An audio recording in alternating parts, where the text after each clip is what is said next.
Tonight we will embark on a gentle journey, not to a destination, but into presence.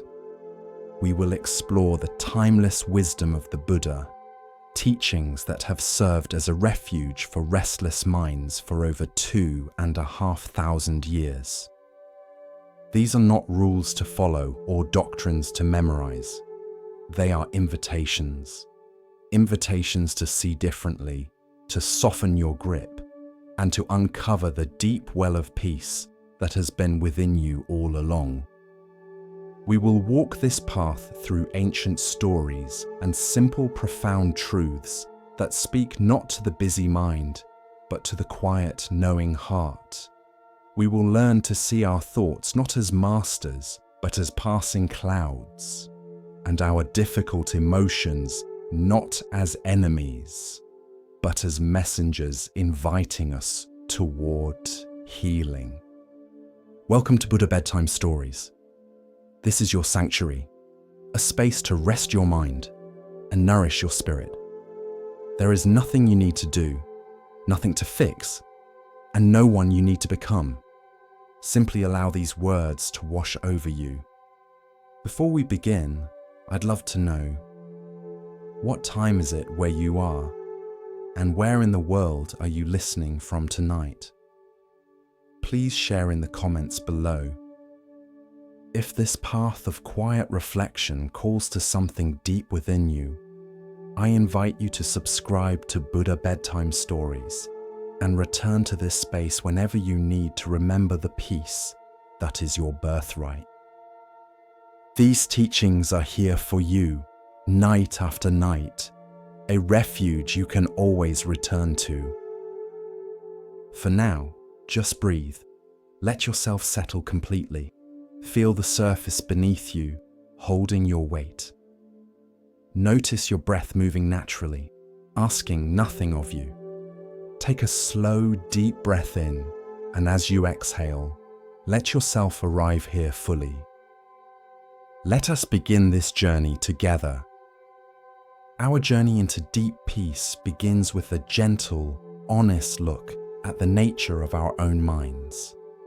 It starts with one of the most foundational teachings of the Buddha. In a forest where many birds lived, there was one small brown bird that behaved strangely. While all the other birds worked hard building nests, gathering twigs and moss and feathers, creating elaborate homes in preparation for different seasons, this bird built nothing. She would sleep one night in the hollow of a tree, the next night in thick bushes, the next night on a sheltered branch. The other birds gossiped about her. She's lazy, some said. She's foolish, others claimed. Winter will come, or the rainy season, and she'll have no shelter. She'll regret her lack of planning. The brown bird heard these comments but continued her way of living. Each evening, she would look for where to sleep, finding whatever natural shelter was available. Each morning she would wake, eat, sing, and fly, unburdened by the need to return to any particular place. One spring, a terrible storm came through the forest. The wind howled for 3 days, trees bent and branches broke. Many carefully built nests were destroyed, torn apart by wind or crushed by falling limbs. Birds who had spent weeks constructing elaborate homes watched them disintegrate in hours. After the storm, the forest was full of distressed birds, mourning their lost nests, wondering how they would rebuild, and feeling that their security had been destroyed. But the brown bird was untroubled. The hollow tree where she had slept the night before the storm was now filled with water, so she simply found a dry hollow in a different tree. The bushes she had used the previous week were flattened, so she used different bushes. Her lack of attachment to any particular shelter meant she had lost nothing in the storm. A wise old owl, who had also lost his nest to the storm, noticed this. He approached the brown bird one morning. "I've watched you for years," the owl said, "and I always thought you were improvident, failing to plan for the future. But now I see something different. You have a kind of security that those of us with nests don't have." "What do you mean?" the bird asked. "Our security depends on things," the owl explained. "On nests, on accumulated materials, on particular places. When those things are destroyed, we feel our security is destroyed. But your security doesn't depend on anything or any place. It depends on your ability to find shelter wherever you are. That can't be destroyed by a storm." The bird tilted her head thoughtfully. "I never thought about it that way. I just go where the shelter is. If one place doesn't work, I find another place. It seems simple." "It is simple," the owl agreed. "But it requires something that's actually quite difficult, letting go of attachment to any particular place or thing. Most of us can't do that. We want the security of returning to the same nest, the same tree, the same familiar place. We want to own a piece of the forest. You're content to belong to the whole forest without owning any of it." Over the following weeks, as birds worked to rebuild their nests, some began to notice what the owl had noticed. The brown bird was never without shelter, never anxious about losing her home, never burdened by protecting what she had accumulated. She had a lightness that the nest-building birds lacked. A young bird who was exhausted from gathering materials for her third attempt at building a nest that kept falling apart asked the brown bird, "Don't you ever want a nest of your own? A place that's yours, that you can return to?" "I have the whole forest," the brown bird replied. "Every hollow tree, every sheltered branch, every thick bush, all of it is available to me. If I claimed one spot as mine, I would have less, not more. I would have one nest instead of countless possibilities." "But what about security?" the young bird persisted. "What about having something solid and permanent?"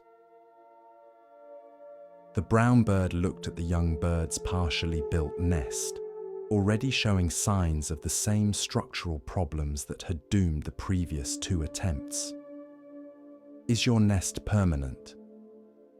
The storm showed us that nothing we build lasts forever. Everything changes. The tree that's perfect today might fall tomorrow. The branch that seems strong might break. If your security depends on things staying the same, you'll always be afraid." She ruffled her feathers and continued, "My security comes from knowing I can adapt. I can find shelter in many places. I can adjust to changing conditions. I don't need things to stay the same to be okay. That's a kind of security that storms can't destroy." A monk who lived near the forest and fed the birds sometimes would observe them. He heard other humans talk about the brown bird, calling her the foolish one who didn't plan. But he saw something different. "That bird understands Wu Wei," he told visitors. "She flows with circumstances instead of trying to control them. She works with what is instead of clinging to what was. The other birds work very hard to create security, but their security is brittle because it depends on things staying the same. Her security is flexible because it depends on her ability to work with change." He would point to human lives too. "We're like the nest-building birds. We accumulate possessions, thinking they'll make us secure. We cling to jobs, relationships, identities, thinking that if we can just keep things from changing, we'll be safe. But everything changes. The storm always comes eventually. And when it does, all that accumulated security can vanish in a day." People would ask him, "So should we not plan? Not build, not try to create stability." "Build if you want to build," he would reply. "Plan if you want to plan. But hold it all lightly. Don't let your security depend on things remaining unchanged. Develop the brown bird skill, the ability to find shelter in new circumstances, to adapt to change, to let go of what's gone and work with what's here. That's real security, not having a nest, having the ability to live without one." Some listeners understood this teaching. They began to hold their possessions more lightly, to see their homes as temporary shelters rather than permanent fortresses, to develop skills and relationships and inner resources that could adapt to changing circumstances rather than relying on things staying the same. Others couldn't hear it. They kept building bigger nests, acquiring more stuff, trying to make themselves so secure that change couldn't touch them. And then they would suffer greatly when the inevitable storms came. The brown bird lived many years in her nestless way. When she finally died, peacefully in a hollow log during a quiet night, the forest birds gathered to remember her. Even the birds who had once mocked her improvidence now spoke of her with respect. "She taught us something important," the old owl said. "That true security doesn't come from having much, but from needing little. Not from keeping things the same, but from flowing with change. Not from attachment to place, but from being at home everywhere." Tonight, as you rest, you might consider your own nests. What are you clinging to, thinking it will keep you secure? What are you afraid to lose, believing that losing it would destroy your safety? What if real security came not from accumulating and protecting, but from developing the ability to adapt, to let go, to find shelter in new circumstances? You don't need to own peace to experience it. You don't need to build happiness to feel it. You don't need to nest in any particular circumstance to be okay. Like the brown bird, you can be at home in the whole forest of life, finding rest wherever you are, secure not in things staying the same, but in your to flow with whatever comes. Let go of your nest tonight. You don't need it to rest. The whole forest is yours. Every moment offers shelter if you're not too attached to the shelter of the previous moment. Rest in change. Rest in uncertainty. Rest in the knowing that you can adapt, can find what you need, can be okay without controlling everything. That's real security. And it's lighter than any nest could ever be. In a town known for its elaborate storytelling tradition, there arrived a performer who couldn't speak.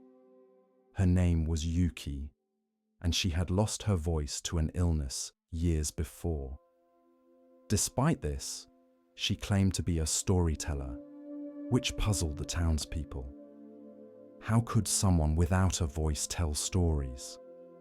The town's master storyteller, a man named Jiro, who was famous for his eloquent speech and powerful voice, was particularly skeptical. "Storytelling is about words," he said dismissively. "Without words, you have nothing. You're not a storyteller, you're just a mime." But the town's curiosity was strong enough that they allowed Yuki to perform one evening in the town square. Jiro attended, expecting to prove his point about the necessity of words. Yuki stepped onto the platform, wearing simple clothes, carrying no props. She stood in silence for a long moment, then began to move. Her movements were subtle at first, just small shifts in posture, gentle expressions crossing her face. But gradually, through gesture, expression, and presence, a story began to emerge. Without a single word, she conveyed a tale of loss and discovery.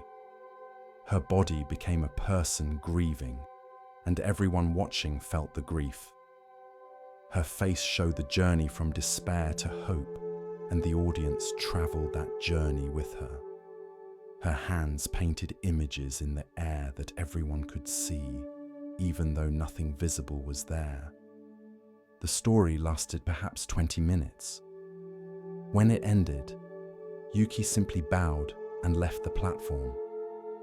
The audience sat in stunned silence, many with tears running down their faces. Jiro, the master storyteller, was shaken. He had told thousands of stories in his career, using all his skill with words, all his vocal techniques. But he had never moved an audience the way Yuki just had, without saying anything at all. He approached her later. "I don't understand. How did you do that? Without words, how did you communicate so much?" Yuki took out a small board she used for writing and wrote, "Words point to truth, but words are not truth itself. I cannot use words, so I must speak the truth directly. My presence must communicate what my voice cannot." Jiro read this and sat down heavily. "I've spent my whole life mastering words, and you just showed me that words might be the least important part of storytelling." Yuki wrote again, "Words are useful, but presence is essential. You can have perfect words with no presence, and people feel nothing. You can have no words but complete presence, and people feel everything.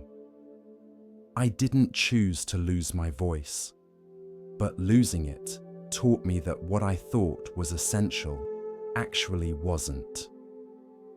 Over the following days, Jiro spent time with Yuki, learning her way of storytelling.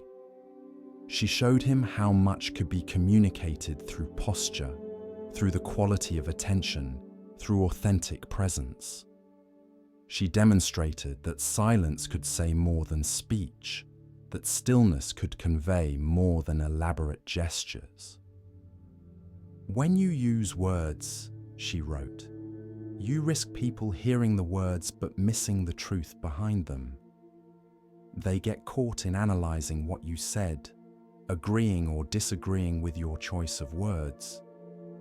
But when you communicate through presence, there are no words to argue with. People feel the truth directly." Jiro began incorporating this into his own storytelling. He still used words, but he paid more attention to presence, to silence, to the communication that happened beyond language. His storytelling deepened, became more powerful. People said something had changed, though they couldn't quite name what. One day, a young person who couldn't speak came to the town, devastated by the belief that they could never communicate effectively. Jiro brought them to meet Yuki. "You think your inability to speak is a limitation," he told the young person, "but this woman has shown me it's also an opportunity. An opportunity to develop forms of communication that go deeper than words, to learn to be so present that your mere being conveys what others need elaborate sentences to express." Yuki performed for the young person and afterward wrote, "I grieved my lost voice for years. I thought I had lost the essential tool for human connection, but I was wrong. Presence is the essential tool. Voice is just one way among many to express presence. You haven't lost the ability to communicate. You've been allowed to master a form of communication that speaking people often neglect. Tonight, let yourself communicate without words. Let your presence speak. In the silence of rest, convey to yourself and to the universe whatever needs to be said, without saying anything at all. Words are useful, but they're not essential. Presence is essential, and your presence right now, silent and still, communicates everything that needs to be communicated. You don't need to say anything. You don't need to explain or describe or articulate. Just be here, fully present, and let that presence be the story that's being told tonight. As we continue our journey through the wisdom of Zen Buddhism, let us turn to a tale about recognition and the true nature of worth. This is the next story. In a mountain village famous for its textiles, there was a master weaver named Chio who created cloth of extraordinary beauty. Her patterns were intricate, her colors perfectly balanced, her technique flawless. People would travel for days to commission work from her loom, and her pieces hung in the homes of nobles throughout the province. Then, one winter morning, Chio woke to find her hands had stiffened with arthritis. The pain was intense, but worse was the loss of the fine motor control that her craft demanded. She could no longer work the shuttle with her usual precision. The delicate adjustments that created her signature patterns were now impossible. For a weaver, this seemed like a death sentence. Chio's entire identity, her life's work, her purpose, all depended on her hands. Now those hands betrayed her, refusing to do what she commanded. She sat before her loom for hours, weeping, unable to imagine a future without her craft. Days turned to weeks. The loom sat silent. Chio refused visitors, refused commissions, refused to even look at the beautiful threads that had once brought her such joy. Her apprentice, a young woman named Nao, came regularly, begging Chio to teach her, to at least pass on knowledge if she could no longer create. But Chio sent her away each time. "What's the point?" she would say. "Without my hands, I have nothing to teach. I am nothing." One day, Nao arrived with a request that Chio couldn't refuse. A small child from the village was sick, and his mother had asked if Chio might weave even a simple cloth for the child's comfort. "She doesn't expect your fine work," Nao said gently. "She just wants something made by you, even if it's rough. She believes your cloth has healing in it." Chio couldn't say no to a sick child, so she returned to her loom for the first time in months. Her stiff hands struggled with the shuttle. The tension was uneven. The pattern she attempted came out distorted. Everything her hands produced now was clumsy, imperfect, wrong. But she continued, driven by compassion for the child. She created a simple blanket, nothing like her former masterpieces. The weave was loose, the pattern irregular, the whole piece marked by the limitations of her arthritic hands. She wrapped it with shame, certain the mother would be disappointed. When Nao delivered the blanket, the mother held it and began to cry. "It's perfect," she said. "Tell Chio it's the most beautiful thing she's ever made." Nao brought this message back to Chio, who couldn't believe it. How could that rough, imperfect work be beautiful? "It's everything I spent my life learning not to create." The mother said she could feel the struggle in it, Nao reported. She said she could feel your hands fighting to create something despite the pain. She said it reminded her that beautiful things can emerge from difficulty, that limitation doesn't mean the end of creation. Her child is struggling too, and she said this cloth would remind him that struggle can still produce beauty. This response shook something loose in Chio's understanding. She had thought beauty required perfection, that her arthritic hands could only produce inferior work. But this mother had seen a different kind of beauty, the beauty of creation despite limitation, of persistence through difficulty, of love expressed through imperfect means. Chio returned to her loom with a new perspective. She stopped trying to create what her hands could no longer produce and started exploring what they could produce. The patterns that emerged were unlike anything she had made before. They were asymmetrical, organic, and marked by the randomness of her unpredictable hand movements. They told stories of struggle and adaptation, of beauty that included, rather than denied, imperfection. People noticed something profound in this new work. Her earlier pieces had been technically superior, but these new pieces touched something deeper. They were relatable in a way perfection never is. They spoke of being human, of limitations, of finding beauty not despite obstacles, but through them. "Your old work was impressive," one patron told her. "This new work is moving. I look at your perfect pieces and admire them. I look at these new pieces and feel understood." Chio began teaching again, but with a transformed philosophy. "I spent 30 years pursuing perfection," she would tell students. "I thought my value as a weaver came from my technical mastery. But arthritis stripped that away and showed me something more important. That beauty doesn't require perfection. That limitation can reveal new possibilities. That the work of imperfect hands can touch hearts in ways that perfect technique never could." She would show students her early work alongside her later work.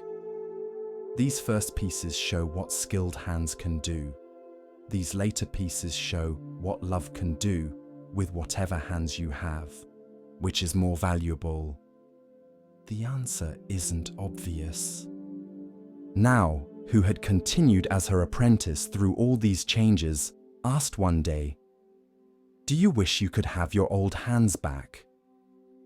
Do you miss being able to create perfectly?" Chio thought for a long time before answering. "I miss the ease of it," she said honestly. "I miss not feeling pain with every movement. But I don't miss who I was when perfection came easily." That Chio was skilled but narrow. She understood only one kind of beauty. This Chio, with her stiff, painful hands, understands more. The arthritis took my technical perfection, but it gave me depth I never had before. She held up her gnarled hands. "These hands taught me what my young, nimble hands never could. That obstacles refine what truly matters. When I could create anything, I created what was impressive. Now that I can only create with difficulty, I create what's true." The limitation stripped away everything superficial and left only what's essential. Years passed, and Chio's hands grew worse. Eventually, she could barely work the loom at all. But by then, her teaching had become as valued as her weaving once was. She taught people to see obstacles not as endings, but as refinements, not as barriers, but as editors that remove what's unnecessary and reveal what's essential. "Every limitation is a teacher," she would say. "It shows you what really matters by taking away what doesn't." My hands took away my technical mastery and revealed that mastery was never the point. The point was always connection, expression, and the creation of beauty that touches hearts. I can do that with arthritic hands. I just had to learn a different language of beauty. Tonight, as you rest, you might consider your own limitations, your own obstacles, your own arthritic hands. What has been taken from you that felt essential? What can you no longer do that once defined you? These losses aren't just subtractions, they're refinements, removing what's superficial to reveal what's essential. Your obstacles are teaching you something. They're stripping away the easy answers, the impressive exteriors, the technical perfections that never touched anyone's heart anyway. What remains, what you can still do despite your limitations, that's what truly matters. That's where your real beauty lives.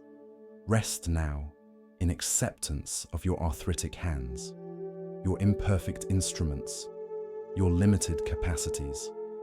They're not preventing beauty. They're refining it, teaching it, revealing it in forms you never would have discovered through ease and perfection. The weaver's silent loom eventually spoke with more power than her perfect one ever did. Your limitations will teach you the same truth if you let them. There was a young man named Koji whose father had died, leaving substantial debts. The creditors came to Koji expecting him to assume responsibility for his father's obligations. Koji, believing this was his duty as the son, worked himself nearly to death trying to repay the money his father had borrowed. For 3 years, Koji labored from dawn to dusk. He took multiple jobs, spent almost nothing on himself, and sent every coin he earned to his father's creditors. His health suffered. His youth was consumed by obligation. He became bitter and resentful, angry at his father for leaving him this burden. A traveling monk named Bankei came to the town and noticed Koji's exhaustion. He asked the young man why he looked so worn. "I'm repaying my father's debts," Koji explained. "He died owing money, and as his son, the responsibility falls to me." "Did you borrow this money?" Bankei asked. "No, my father did." "Did you receive any benefit from what the money purchased?" "No, he borrowed it for his gambling and drinking." "Then why are you repaying it?" Koji looked at the monk in confusion. "Because I'm his son. Because the creditors say I must. Because it's my duty." Bankei shook his head gently. "You can choose to repay debts that aren't yours. That's your choice, but understand that you're choosing it, not that you must do it. Your father's choices were his own. His debts were his own. They died with him. The creditors may pressure you. Society may tell you it's your obligation, but actually you're free. You've been carrying a burden that was never yours to carry." Koji felt anger rise in him. "So I should just abandon my father's debts? That would dishonor his memory." "Is working yourself to death to pay for his gambling honoring his memory?" Bankei asked quietly. "Or is it perpetuating the harm he caused? Your father made choices that hurt himself and others. You don't honor him by destroying yourself for those choices. You honor him by living differently, by not continuing the cycle of harm." This conversation shook something loose in Koji. He had never questioned the assumption that his father's debts were now his. Everyone had told him this was his duty, and he had accepted it without examination. He began asking questions. Legally, were his father's debts actually his responsibility? He discovered they were not. The creditors had relied on his sense of filial duty and his ignorance of his legal rights. He had been free all along, but hadn't known it. Koji stopped making payments on his father's debts. The creditors threatened and complained, but they had no legal claim on him. He used his labor now to build his own life, to recover his health, to create a future not defined by his father's mistakes. Some people in the village criticized him. "He abandoned his father's debts," they whispered. "He has no filial piety." But Bankei, before leaving town, gave Koji final words of wisdom. Carrying debts that aren't yours doesn't make you virtuous. It makes you a volunteer victim. Your father's poor choices created consequences. Those consequences were his to face, not yours to inherit. You can feel compassion for him without taking on burdens that aren't yours. You can love someone without destroying yourself for their mistakes. Years later, when Koji had built a successful life and even helped others in his community who were struggling, someone asked him, "Don't you feel guilty for not repaying your father's debts?" "No," Koji replied. "I felt guilty for years while I was killing myself trying to repay them. But the guilt was about other people's expectations, not about actual obligation. My father's debts were his own. His choices were his own. I honor his memory better by living well and helping others than I would by destroying myself for mistakes I didn't make." Tonight, what debts are you carrying that were never yours? What burdens did you inherit from parents, from past relationships, from circumstances beyond your control? What shame or obligation have you assumed just because someone told you that you must? You're allowed to put these down. You're allowed to say, "This was never mine to carry." The debts of others, the mistakes of the past, the expectations of people who had no right to place them on you. None of these are truly yours, unless you choose to make them so. Rest tonight in freedom from all inherited burdens. You're responsible for your own choices, not for everyone else's. Let the dead bury the dead. Let old debts stay where they belong. You're free. As we move deeper into the quiet teachings of Zen, we come to a story about seeing clearly and understanding true value. Listen carefully to the next story. There was a ship's navigator named Takeshi who prided himself on never losing his way. He had sailed the coastal waters for 20 years, and in all that time, he had never once deviated from his intended course.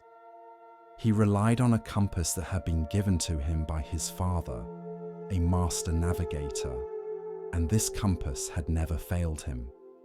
Takeshi's confidence in his navigational abilities was absolute. He knew exactly where he was at all times, could calculate his position by the stars, by the currents, by the wind. His captain trusted him completely, and other sailors spoke of Takeshi as someone who could navigate through the darkest night or the heaviest fog without ever being uncertain of his position. But one day, during what should have been a routine voyage along a familiar coast, something happened that shattered Takeshi's certainty. His compass began behaving strangely. The needle wavered, spun unpredictably, and then stopped working entirely. When Takeshi tried to get his bearings from the stars, heavy clouds covered the sky. The familiar landmarks he usually used were hidden by an unusual mist. For the first time in 20 years, Takeshi was lost. His initial reaction was panic. Without his compass, without his usual reference points, he felt completely disoriented. The ship was still moving, but he had no confidence in the direction they were heading. Every decision felt uncertain. Should they continue forward or turn back? Should they anchor and wait for the fog to clear, or try to push through? The captain came to find him. "Takeshi, what's our position?" "I don't know," Takeshi admitted, the words painful to say. "My compass is broken. I can't see the stars. The landmarks are hidden. Captain, I'm lost." The captain was quiet for a moment, then said something unexpected. "Good. Maybe now you'll actually see where we are." Takeshi was confused. But I don't know where we are. That's the problem. You've sailed these waters for 20 years, the captain said. You've relied on your instruments and your calculations. But have you ever really looked at the water itself? Have you ever paid attention to how it feels to sail through it, rather than just measuring your position within it? The captain walked to the rail and looked out at the misty water. When I started sailing, I had no instruments. I learned to read the water, the wind, the subtle signs that told me where I was and where I was going. You've always had your compass, so you never develop that sense. Maybe being lost is your opportunity to find a different way of knowing. Takeshi wanted to argue, but the truth was they had no choice.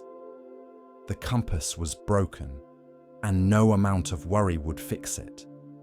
He would have to navigate without his primary tool, without the certainty he had always relied on. So he began to pay attention in ways he never had before. He noticed the color of the water, which changed subtly with depth and seafloor composition.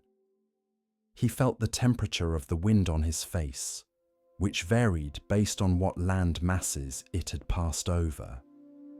He watched the patterns of seabirds, which could indicate proximity to shore. He listened to the sound of the waves against the hull, which changed depending on bottom depth and current patterns.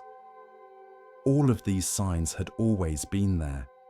He just had never needed to notice them because his compass had told him everything he thought he needed to know. Now, forced to rely on more subtle indicators, he discovered a whole language of navigation he had been blind to. After several hours of this intense attention, Takeshi realized something. He had a sense of where they were, not the precise, measured certainty his compass had provided, but a felt sense, an intuitive knowing based on multiple subtle cues. It wasn't as comfortable as the false certainty his compass had given him, but it felt more real, more connected to the actual experience of being on the water. He gave the captain his best estimate of their position and the direction they should sail. "Are you sure?" the captain asked.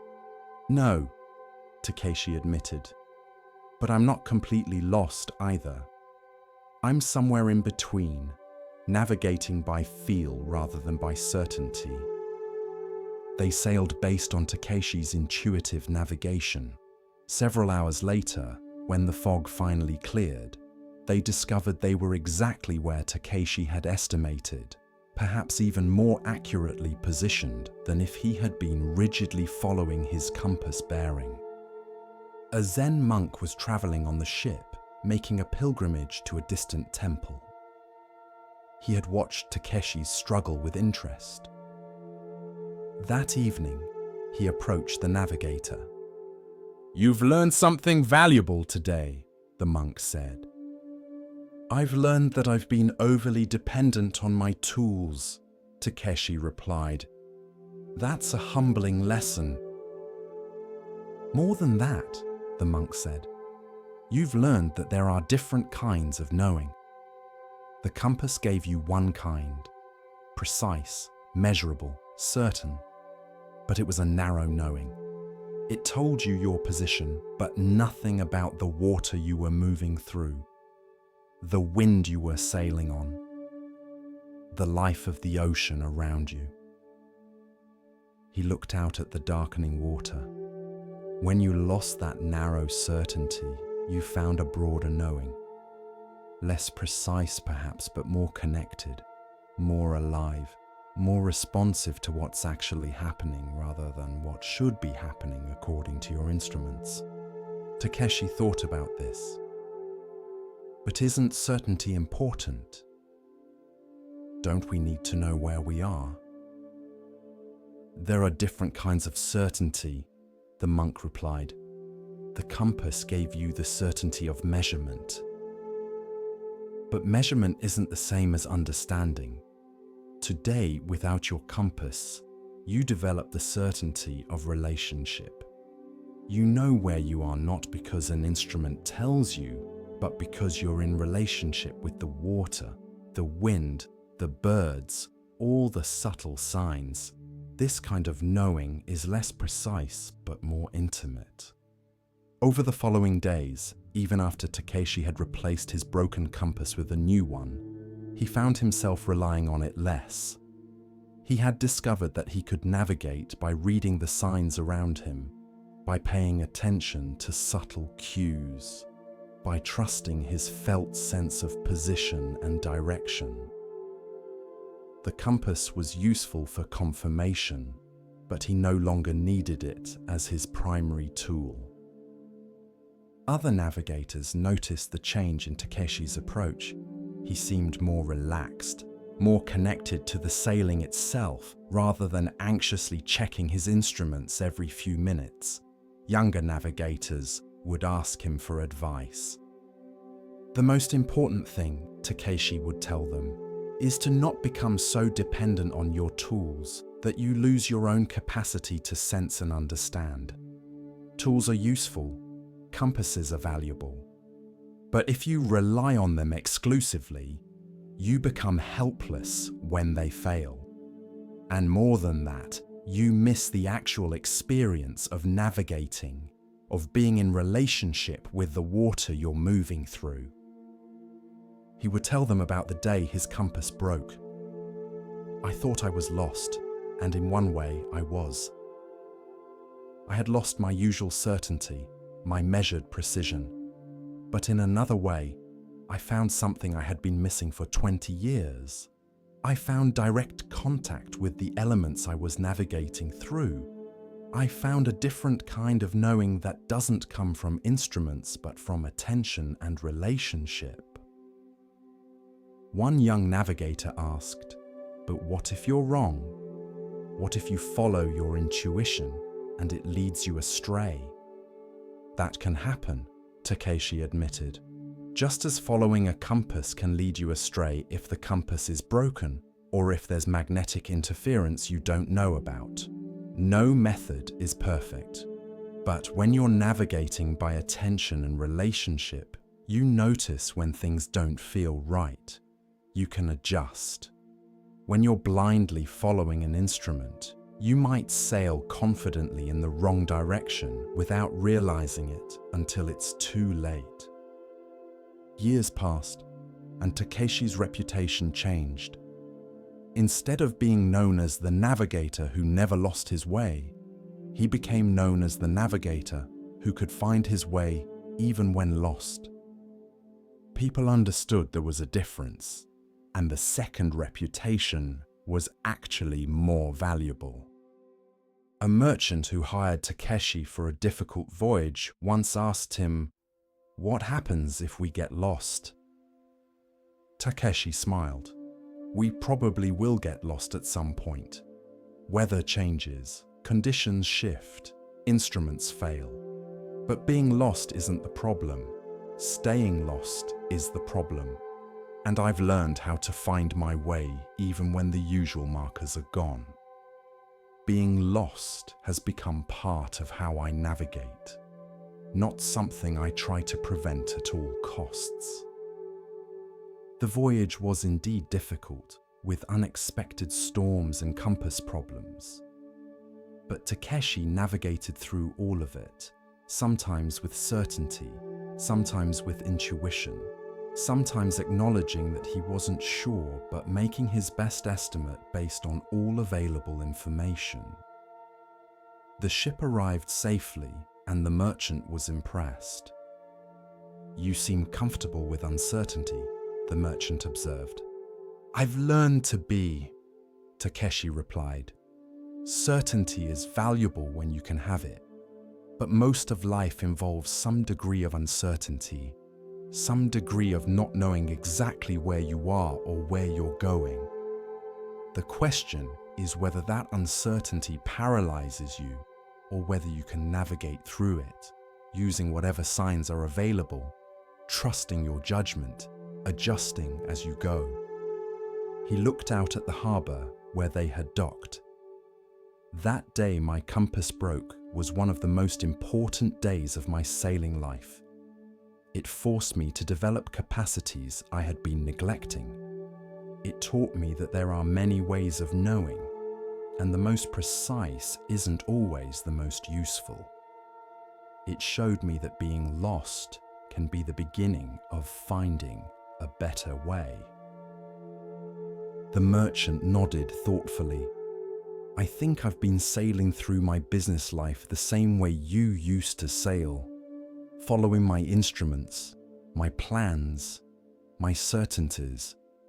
And when things don't go according to plan, when my compass breaks, I panic. Maybe I need to learn what you learned. Maybe you do, Takeshi agreed. Maybe we all do. Because life is going to break our compasses. It's going to take away our certainties and our familiar reference points.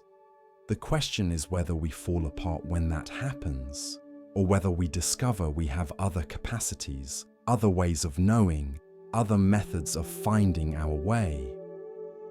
Tonight, as you rest, you might consider what compasses have broken in your life. What certainties have you lost? What familiar reference points are no longer available? These losses can feel frightening, disorienting, like being lost at sea without navigation tools. But what if being lost isn't the disaster you think it is? What if it's an opportunity to develop new capacities, to discover ways of knowing and navigating that you've been neglecting? What if the broken compass is forcing you to pay attention in new ways, to trust senses you've been ignoring, to find your way through relationship and intuition rather than measurement and certainty? You don't need to know exactly where you are right now. You don't need perfect clarity about your direction. You're not lost in a catastrophic sense. You're just navigating without your usual instruments, which means you have to pay attention more closely, trust yourself more deeply, be more present to subtle signs and signals. Rest in the uncertainty tonight. Let yourself not know. Let yourself be somewhere between lost and found, navigating by feel, trusting that you have capacities beyond your usual tools. The compass will break sometimes. That's not failure. That's life inviting you to find a different way, a deeper way, a way that connects you more intimately with the journey itself. You know more than you think you know. You can find your way even when you can't measure your position. Being lost is just another form of navigation, one that requires more attention, more presence, more trust. And sometimes, being lost leads you to places you never would have discovered if you had stayed on your carefully plotted course. Sleep now in the uncertainty. You don't need a compass to rest. You don't need to know where you are to be okay right here. Let yourself drift without reference points, trusting that you'll find your way when morning comes, not through certainty, but through attention, not through instruments, but through relationship with whatever each moment brings. In a bustling market town, there were two merchants who sold rice side by side. One was named Kenji, the other Taro. Both had successful businesses, both were known throughout the region. But their approaches to business could not have been more different. Kenji used scales that he had carefully adjusted to weigh slightly in his favor. Not much, just enough that most customers wouldn't notice. Over the course of a year, this small deception added significantly to his profits. He told himself everyone did it, that it was just smart business. that customers expected to be cheated a little and factored it into their calculations. Taro, on the other hand, used scales that were calibrated perfectly. He would even add a bit extra to each purchase, telling customers, "Better to give too much than too little." His profits were smaller than Kenji's, but his conscience was clear. Kenji would mock Taro privately. "You're a fool," he would say. "You could be making so much more. The customers don't know the difference. Why cheat yourself?" "I'm not cheating myself," Taro would reply. "I'm paying myself in peace of mind. Every transaction I make, I know I've been honest. That's worth more to me than extra profit." "Peace of mind doesn't feed your family," Kenji scoffed. "Money feeds your family." For years this continued. Kenji's business appeared more successful. He had a larger house, finer clothes, and more luxuries. Taro lived modestly, comfortable, but not wealthy. To outside observers, Kenji's approach seemed vindicated. Then one day, a wealthy lord came to the market to purchase rice for his household. He was known for being meticulous and for testing merchants' honesty. He had brought his own perfectly calibrated scales. He went first to Kenji's stall and purchased a measure of rice. Then he weighed it on his own scales. The shortage was immediately apparent. "Your scales are dishonest," the lord said coldly. Kenji's face went white. "My lord, there must be some mistake." "Perhaps your scales are inaccurate." "My scales are tested regularly by the Imperial Standards Office," the lord replied. "Yours are deliberately fraudulent. Not only will I not purchase from you, but I will ensure that everyone in my household and in my social circle knows of your dishonesty." The lord then went to Taro's stall and made the same purchase. When he weighed it on his own scales, he found that Taro had actually given more than the agreed upon amount. "Your scales are generous," the lord said with approval. "I prefer to err on the side of giving too much," Taro replied simply. "Then you have earned my business and my recommendation," the lord said. "From now on, all the rice for my household will be purchased from you, and I will tell others of your integrity." Within weeks, Taro's business had doubled, then tripled. The lord's recommendation brought customers from the wealthiest families in the region. Meanwhile, Kenji's business collapsed. Once word spread about his dishonest scales, even his regular customers stopped coming. His reputation destroyed, he eventually had to close his stall. Years later, Kenji came to Taro, humbled and seeking work. "I was wrong," he admitted.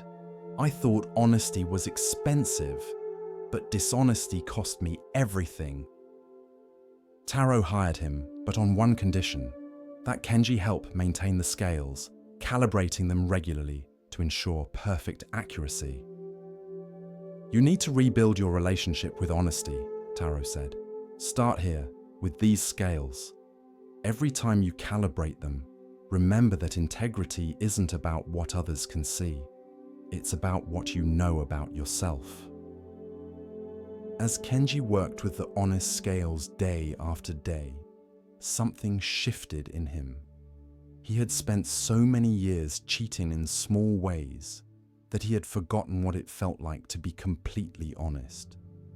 The dishonesty had eaten at him in ways he hadn't even recognized, creating a constant low-level anxiety about being discovered, a subtle shame he carried everywhere. Now, working with honest scales, treating every customer fairly, he felt something he hadn't experienced in years. Simple peace. No anxiety about being caught. No shame about his methods. No exhausting mental calculations about how much he could get away with. One day, a customer accidentally gave him too much money. The old Kenji would have pocketed it without comment.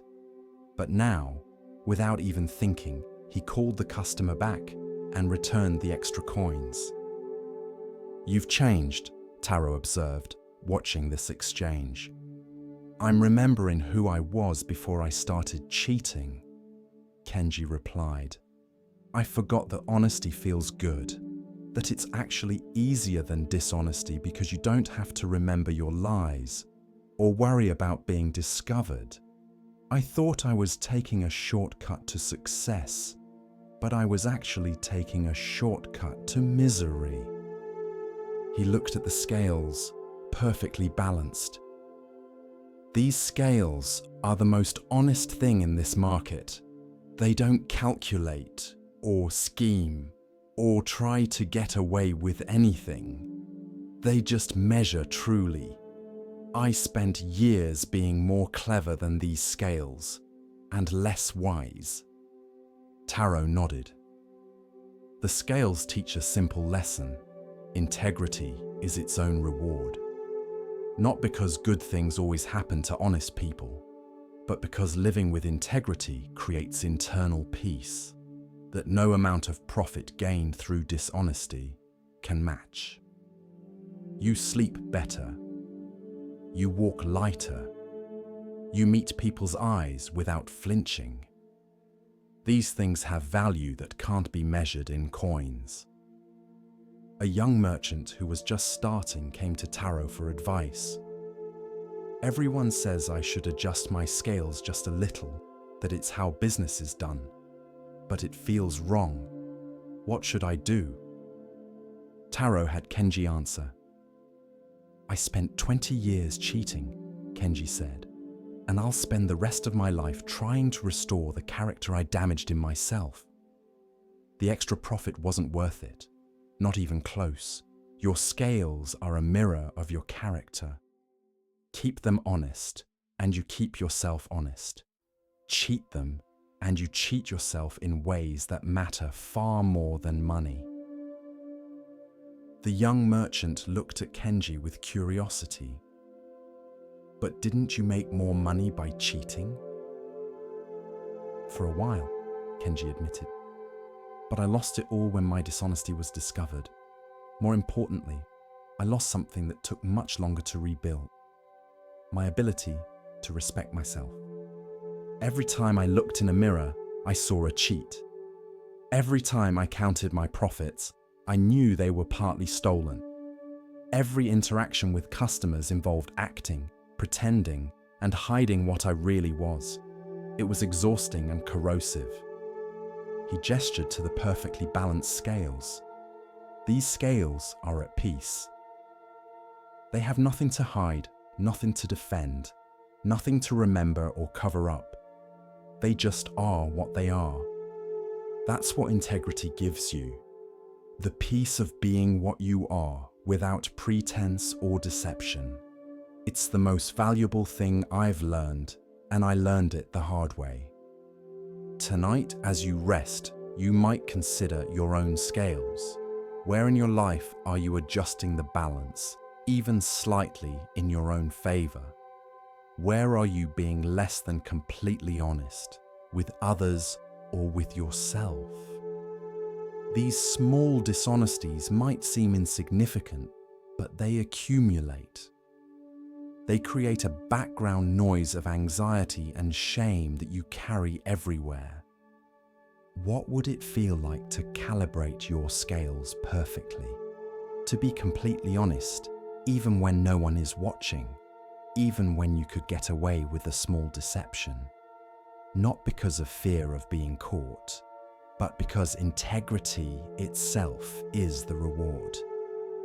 Because living with honest scales creates an internal peace that no amount of clever advantage taking can provide. Rest tonight in honesty. Let go of all the small ways you've been adjusting the scales. Let go of the exhausting mental work of maintaining deceptions. Be like the perfectly balanced scale, true, honest, at peace with what you are. The reward isn't somewhere in the future. The reward is the immediate relief of no longer having to hide, to calculate, to worry about being discovered. Honest scales don't lie awake at night. Neither do honest hearts. With each step on the Zen path, a new lesson unfolds. Now we turn to a story about recognition, of self, of others, and of what truly matters. Listen carefully to the next story. There was a farmer named Hideaki who worked his land diligently, waking before dawn and laboring until dusk. His son, Daichi, seemed to be his opposite, lazy, sleeping late, avoiding hard work whenever possible. Hideaki was ashamed of his son and frustrated by what he saw as wasted potential. "That boy will never amount to anything," Hideaki would complain to his neighbors. "I work myself to exhaustion while he lounges under trees and daydreams. He has no ambition, no drive, no sense of responsibility." The neighbors agreed with Hideaki's assessment. They saw Daichi as a disappointment, a young man who would never succeed because he lacked his father's work ethic. Some pitied Hideaki for having such a lazy son. Others judged Daichi harshly, predicting he would become a burden on his family and community. What no one knew, including Hideaki, was that Daichi spent his time under those trees observing. While appearing to do nothing, he was watching everything.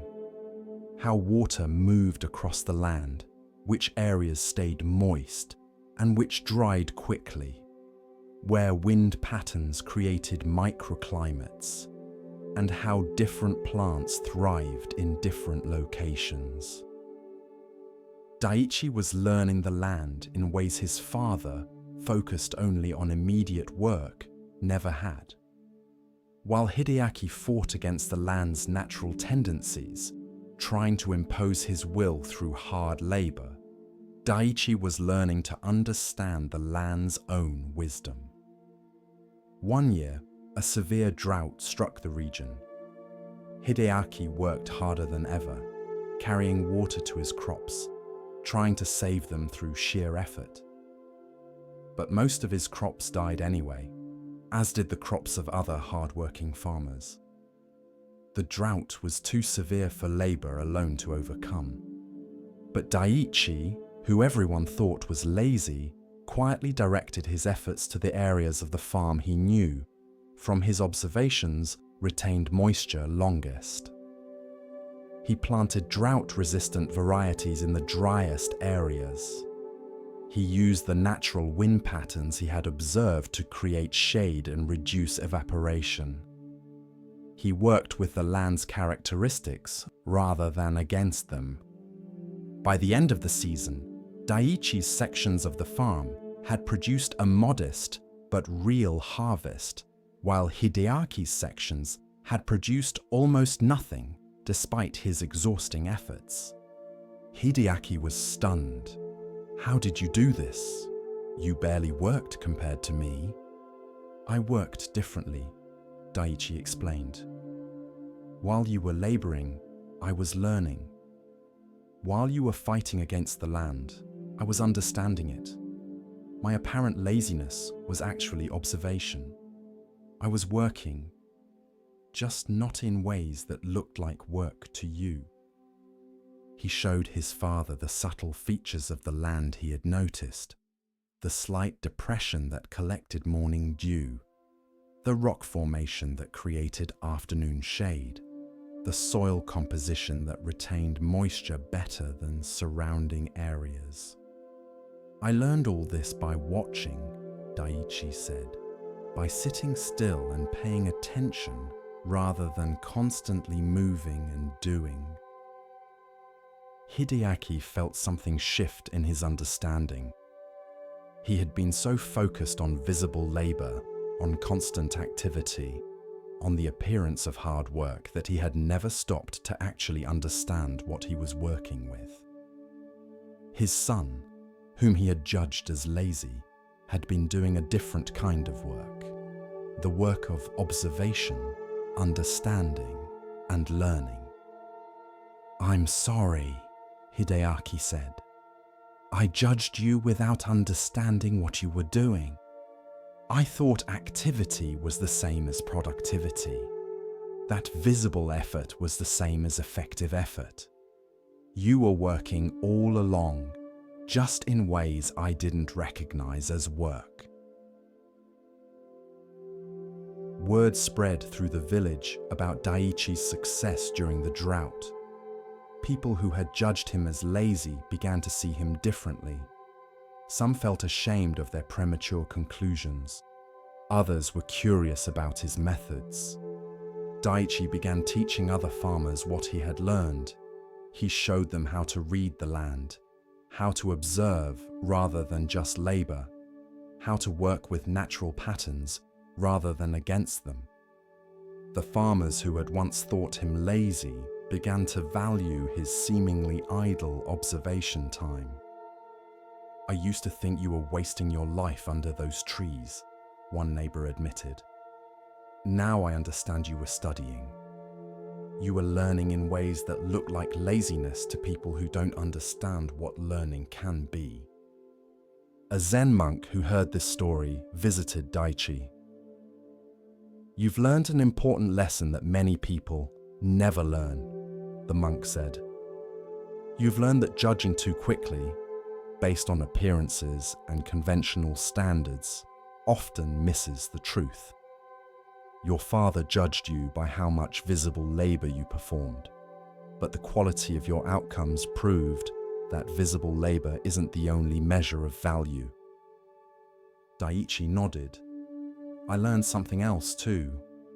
I learned that what looks like laziness might be rest, or observation, or a different kind of work, and that what looks like hard work might be an inefficient struggle. Appearances are misleading, outcomes reveal truth." The monk smiled. "Your story reminds people not to judge too harshly or too quickly. The lazy son might be a careful observer. The apparently wasted time might be valuable learning. The story that seems simple at first viewing often has complexity that only reveals itself later."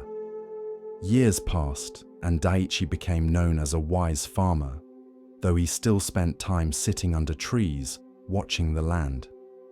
His father, who had once been ashamed of him, now proudly told people, "My son taught me that there are many kinds of work, and the work that looks least like work is sometimes the most valuable." Hideaki learned to balance his own labor with periods of observation. He became a better farmer by incorporating some of his son's apparent laziness, taking time to watch and understand rather than constantly acting. One day, a young person came to Daiichi asking for advice. "My parents think I'm lazy because I spend time reading and thinking instead of working constantly. They say I'll never succeed. What should I do?" Daiichi smiled. "Keep reading and thinking, but also find ways to apply what you learn. Let your outcomes speak for you, not your appearance in the industry. My father thought I was lazy until he saw what I produced. Your parents will understand when they see the fruits of your different kinds of work." He paused, then added, "But also understand their perspective. To someone who values visible labor, observation looks like idleness. To someone who measures worth by constant activity, stillness looks like laziness. Don't judge them for judging you. Just prove through outcomes that your way has value too." The young person asked, "But what if I fail? What if my approach doesn't produce results?" "Then you learn and adjust," Daichi replied. I wasn't just sitting under trees doing nothing. I was observing, learning, thinking, and planning. If my approach had failed, I would have learned from that and tried something else. The point isn't that observation is always better than labor.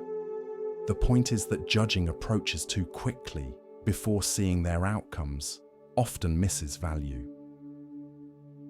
Tonight, as you rest, you might consider who you've been judging as lazy or unproductive. What if their stillness is observation? What if their rest is preparation?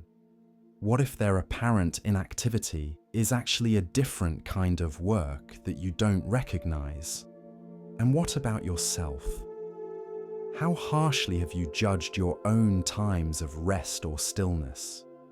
Have you internalized the belief that only visible activity counts as work? Have you dismissed the value of observation, learning, thinking, and resting because these don't look like traditional labor? Not all work looks like work. Not all productivity is visible. Not all success comes from constant striving. Sometimes the lazy son who watches patiently sees what the hard-working father who never stops moving misses. Sometimes stillness achieves what activity cannot. Sometimes the full story only reveals itself long after the first judgment is made. Rest now without judging your rest. Let yourself be Daichi under the tree, observing, learning, preparing in ways that might not look productive to outside observers, but that create real value. The lazy son wasn't lazy. He was doing a different kind of work. And so are you, even in this moment of apparent inactivity. Rest is work. Observation is productivity. Stillness is motion that hasn't revealed itself yet. Trust that the full story of your life will prove this, even if current appearances suggest otherwise. Sleep now, not lazy, but learning. Not inactive, but preparing. Not wasting time, but using it in ways that will only reveal their value when the drought comes, and your careful observation produces a harvest where frantic labor produced nothing. In a mountain village, there lived a woman named Sayuri who had a reputation as an oracle. People would travel from distant places to seek her wisdom on important decisions. Should I marry this person? Should I pursue this business opportunity? Should I move to a new city? But Sayuri had an unusual way of responding to questions. She never gave direct answers. Instead, she would reply with more questions. A merchant came to her asking, "Should I invest in this new trade route?" Sayuri replied, "What would make that investment right for you? What would make it wrong? Which outcome could you live with more easily?" The merchant, frustrated, pressed her. "But what do you think I should do?" "Why does my opinion matter more than yours?" Sayuri asked. "You know your circumstances, your resources, your risk tolerance. I don't. How could my answer be better than the answer you would reach by examining your own wisdom?" People found this approach maddening. They wanted clear guidance, definite answers, someone to tell them what to do. Instead, Sayuri gave them questions that turned their attention inward. A young woman came asking whether she should accept a marriage proposal. "The man is suitable," she explained. "My family approves. But I feel uncertain." "What is the uncertainty?" Sayuri asked. "I don't know if I love him enough." "What is enough love for marriage?" Sayuri inquired. "Who defines that measure? And more importantly, what does your uncertainty tell you?" The young woman sat with these questions. Slowly, she realized she already knew her answer. The uncertainty wasn't confusion. It was clear trying to be heard beneath the noise of expectations and social pressure. She didn't want to marry this man. She had known it all along, but had been afraid to acknowledge it. "You already had your answer," Sayuri said when the woman expressed this realization. "You just needed permission to hear it. If I had told you what to do, you would have either resented me for the advice or become dependent on me for future decisions. But by asking questions, I helped you find your own wisdom. Now you trust yourself more than you did before."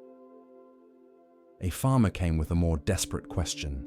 His crops were failing, and he needed to decide whether to borrow money to try new methods or sell his land and find other work.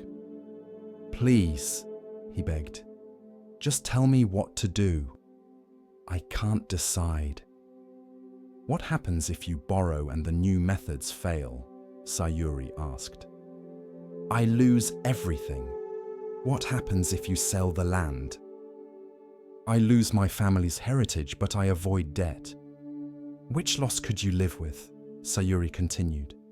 "Losing everything, including your dignity, through failed debt, or losing your land but keeping your freedom from debt? Which regret would be smaller?" The farmer thought deeply. He realized that he valued security over heritage. The land was important, but being debt-free was more important. Once he saw this clearly, his decision became obvious. "But what if I'm wrong?" he asked Sayuri. "What if you're right?" she countered. "Why assume the wrong choice is more likely than the right one? And even if you choose poorly, will you learn something? Will you adapt? Or will you be paralyzed forever by fear of making mistakes?" These questions shifted something in the farmer.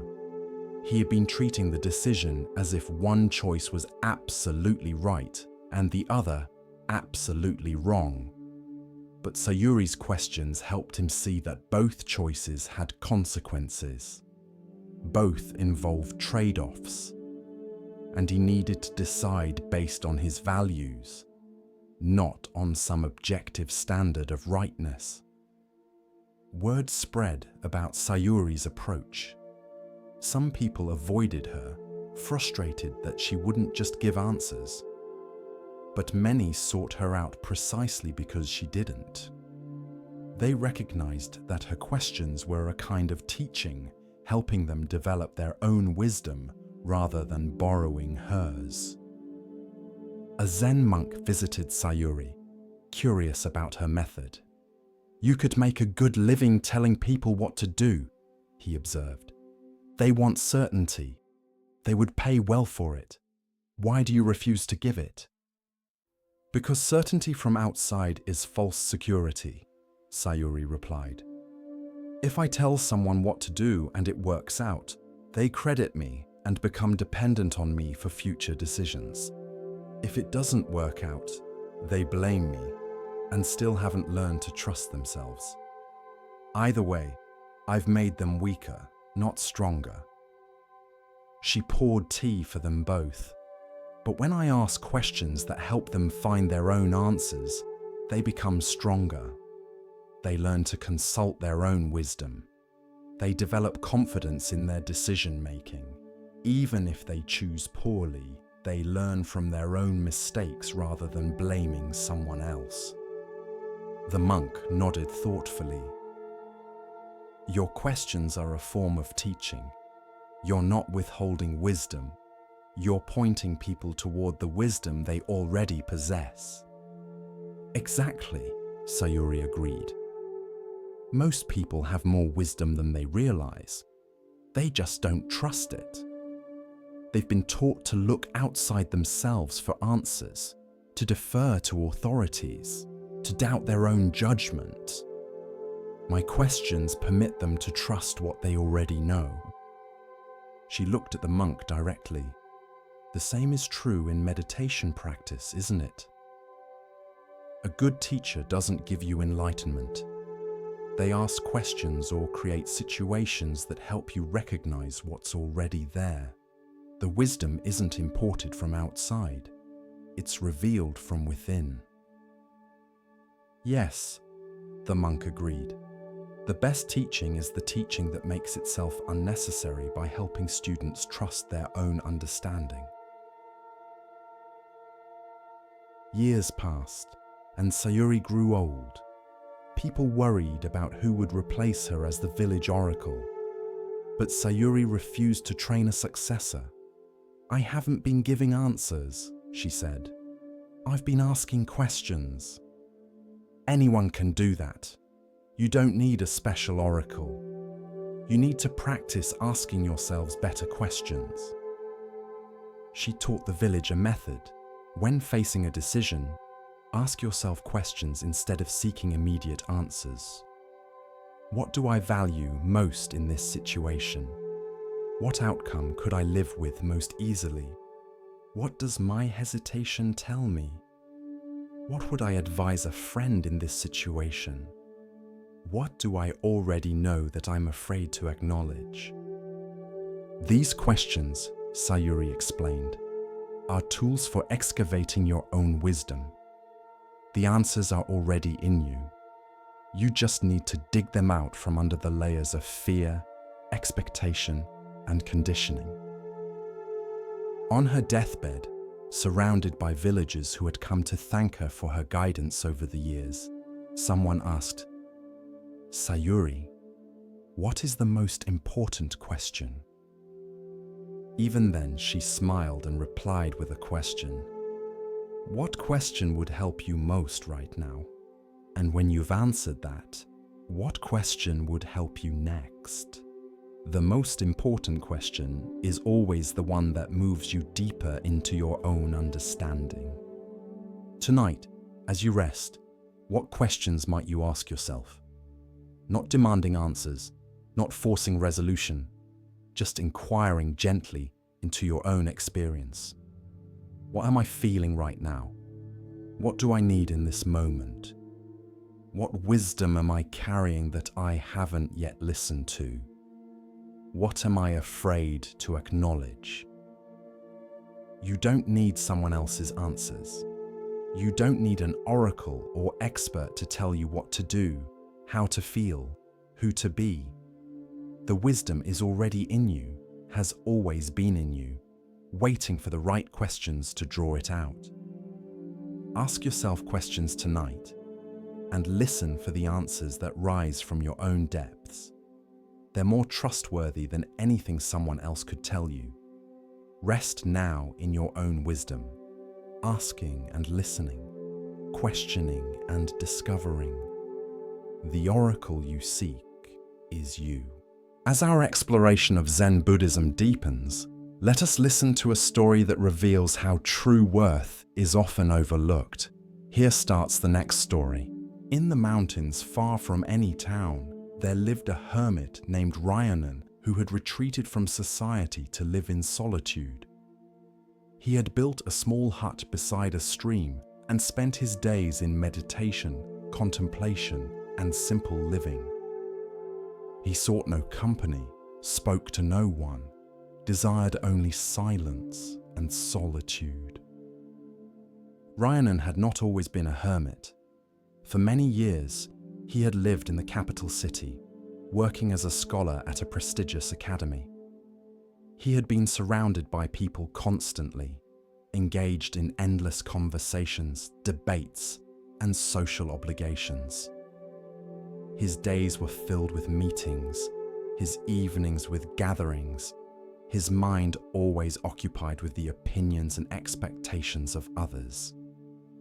He had been respected in those days, successful by any measure, but he had felt increasingly hollow, as if the constant engagement with others was somehow preventing him from engaging with himself.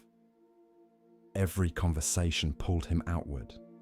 Every social obligation demanded he present a certain face, play a certain role. He began to feel like a performer in his own life, never quite sure who he was beneath all the performances. So one day, without announcement or explanation, Ryanan left. He walked away from his position, his reputation, his comfortable life, and disappeared into the mountains. He wanted only to be alone, to find in solitude what he had lost in society. For the first year, he lived in complete isolation. He built his hut with his own hands, slowly and carefully, in no particular hurry. He learned to grow simple vegetables. He learned the rhythms of the mountain, the patterns of weather, and the habits of the animals who shared the forest. He sat in meditation for hours each day, not trying to achieve anything, just sitting with the silence. The silence was difficult at first. His mind was so accustomed to constant stimulation that it created its own noise, replaying conversations, imagining scenarios, filling the quiet with internal chatter. But gradually, over months, the internal noise began to settle. Gaps appeared between thoughts. The silence became less empty and more full, filled with the subtle sounds of wind in trees, water over stones, his own breathing. Rhiannon found that in this silence, he could hear things he had never heard before. Not voices or supernatural sounds, but deeper truths about himself and about life. Insights would arise naturally, not from thinking or reasoning, but from simply being present. He began to understand things he had studied for years, but never really grasped. The difference between knowledge and wisdom.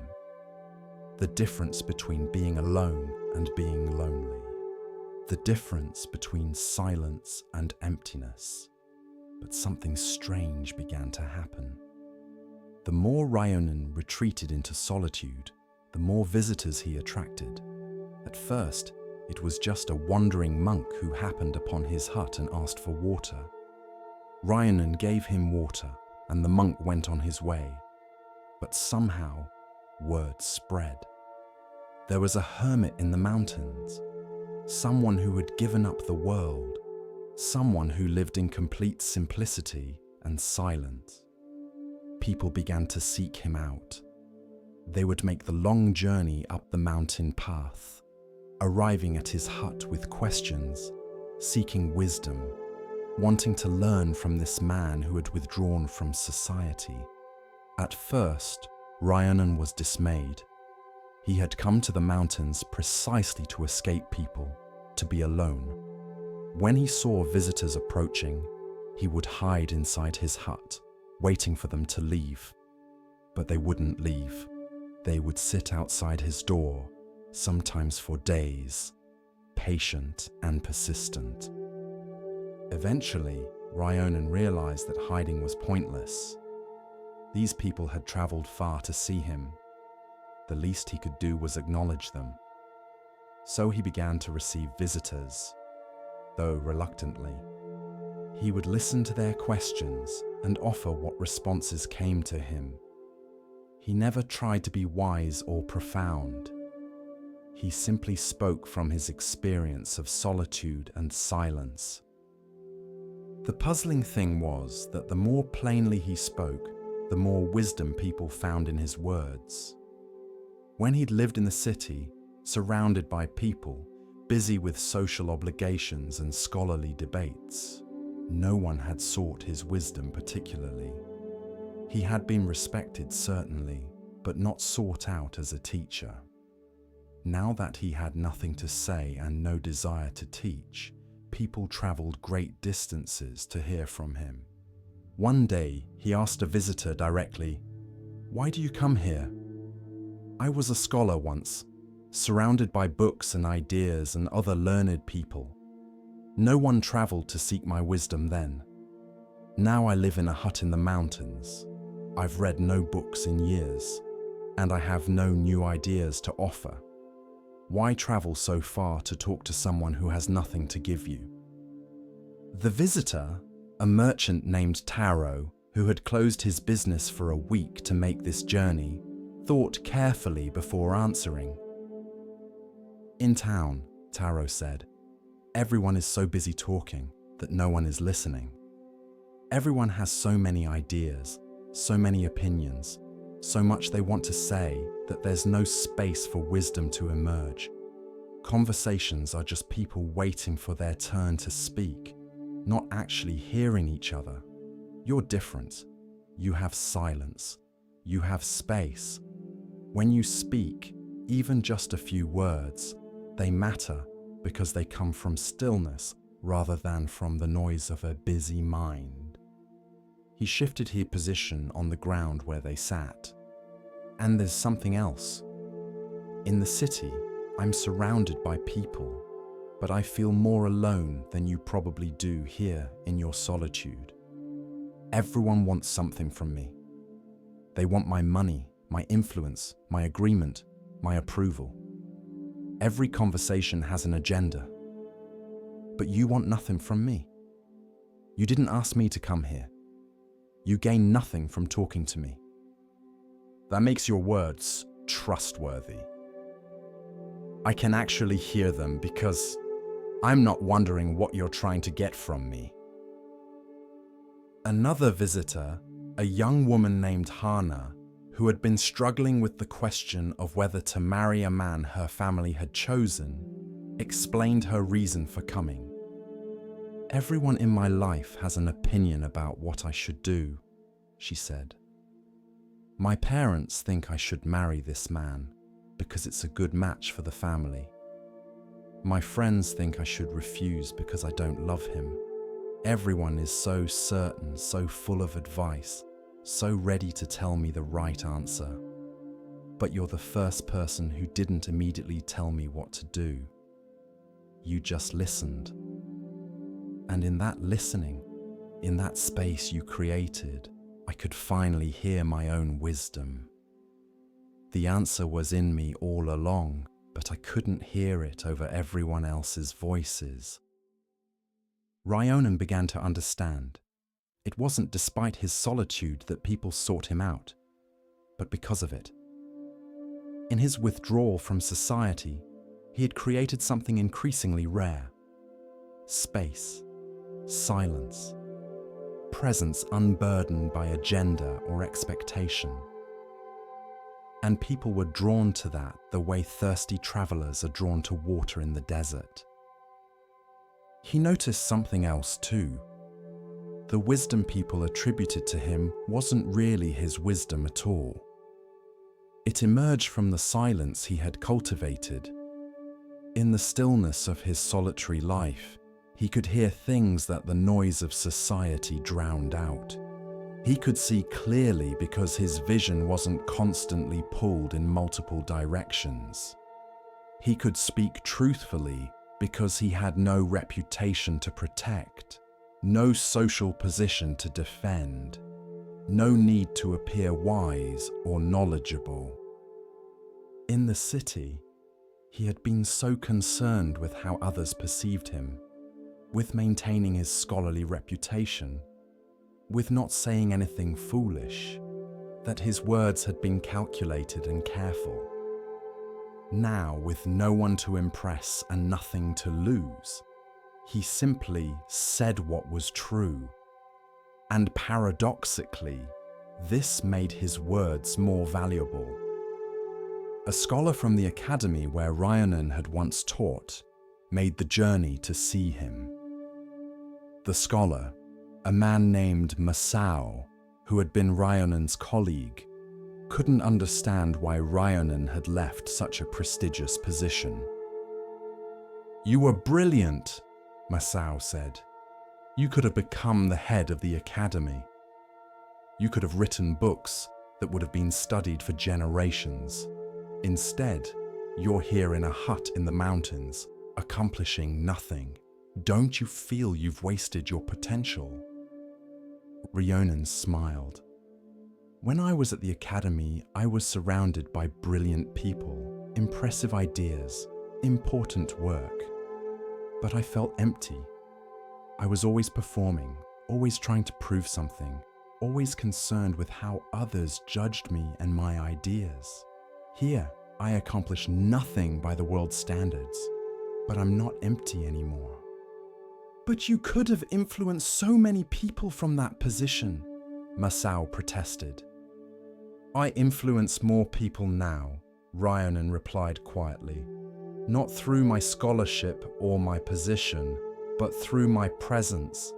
People come here seeking something they can't find in the busy world, and I can offer it to them precisely because I've stepped out of that busy world.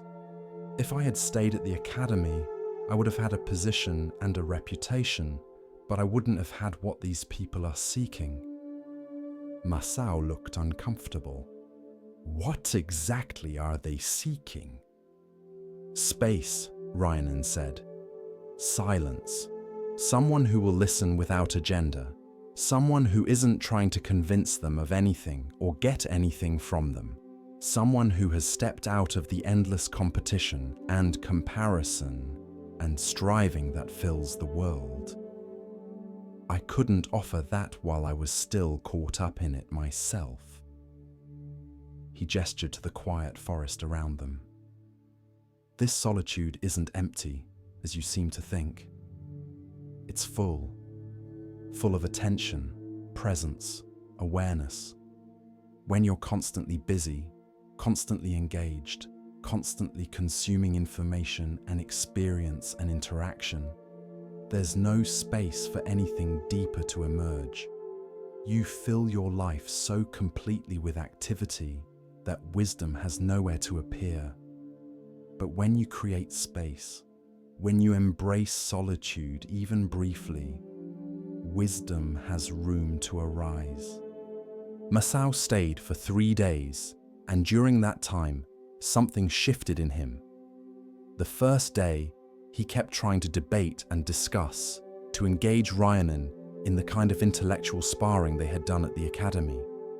But Ryanan wouldn't engage.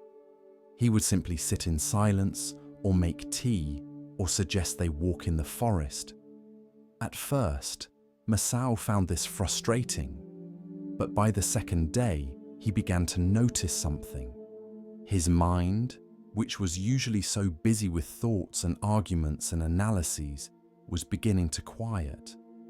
In the space Ryanan created through his silence, Masao's own deeper thoughts could finally surface. By the third day, Masao understood. You're teaching me even though you're not saying much of anything, he said. The teaching is in the space itself, in the silence. I can hear my own wisdom because you're not filling all the space with yours. Ryanan nodded. At the academy, we competed to be the most impressive speaker, the most brilliant thinker. We filled every silence with words, every space with ideas. But wisdom doesn't emerge from fullness. It emerges from emptiness. The sage isn't the one with the most to say, but the one who creates space for what needs to be heard.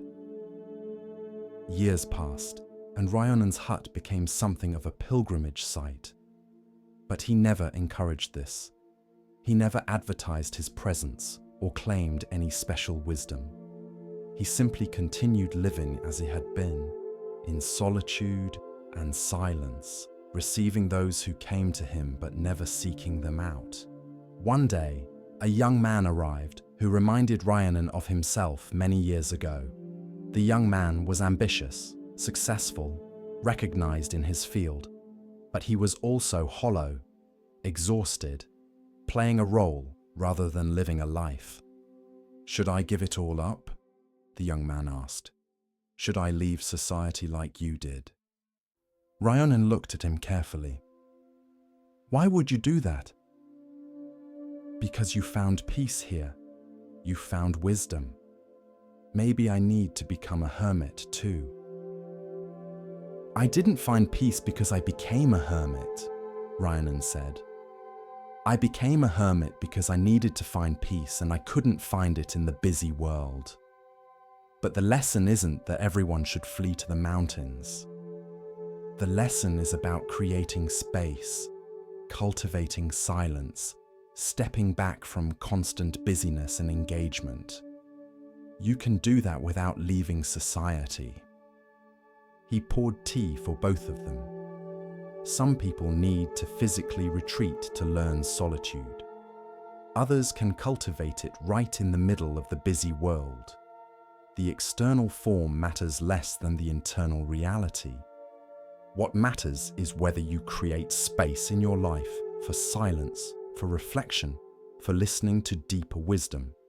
Whether you do that in a hut on a mountain or in a house in a city, the principle is the same.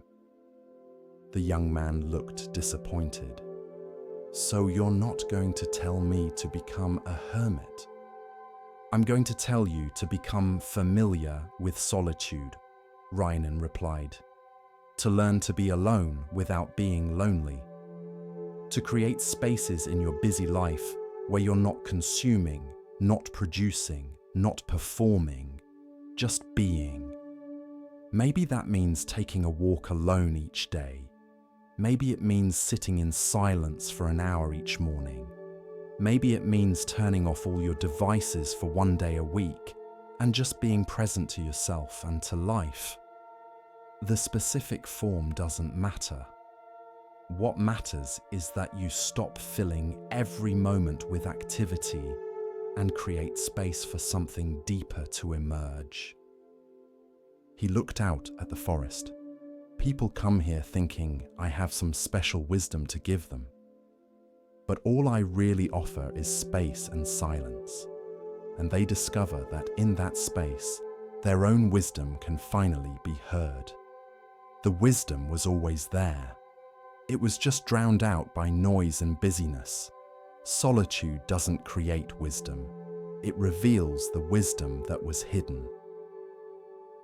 The young man stayed for a week, and each day Rhiannon gave him less and less instruction.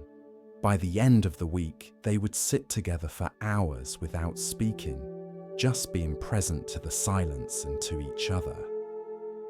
And the young man found that these silent hours taught him more than all the words he had heard in years of seeking teachers and reading books.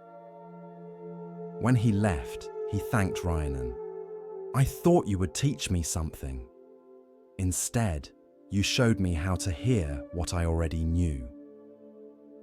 That's the only teaching worth giving, Rhiannon replied.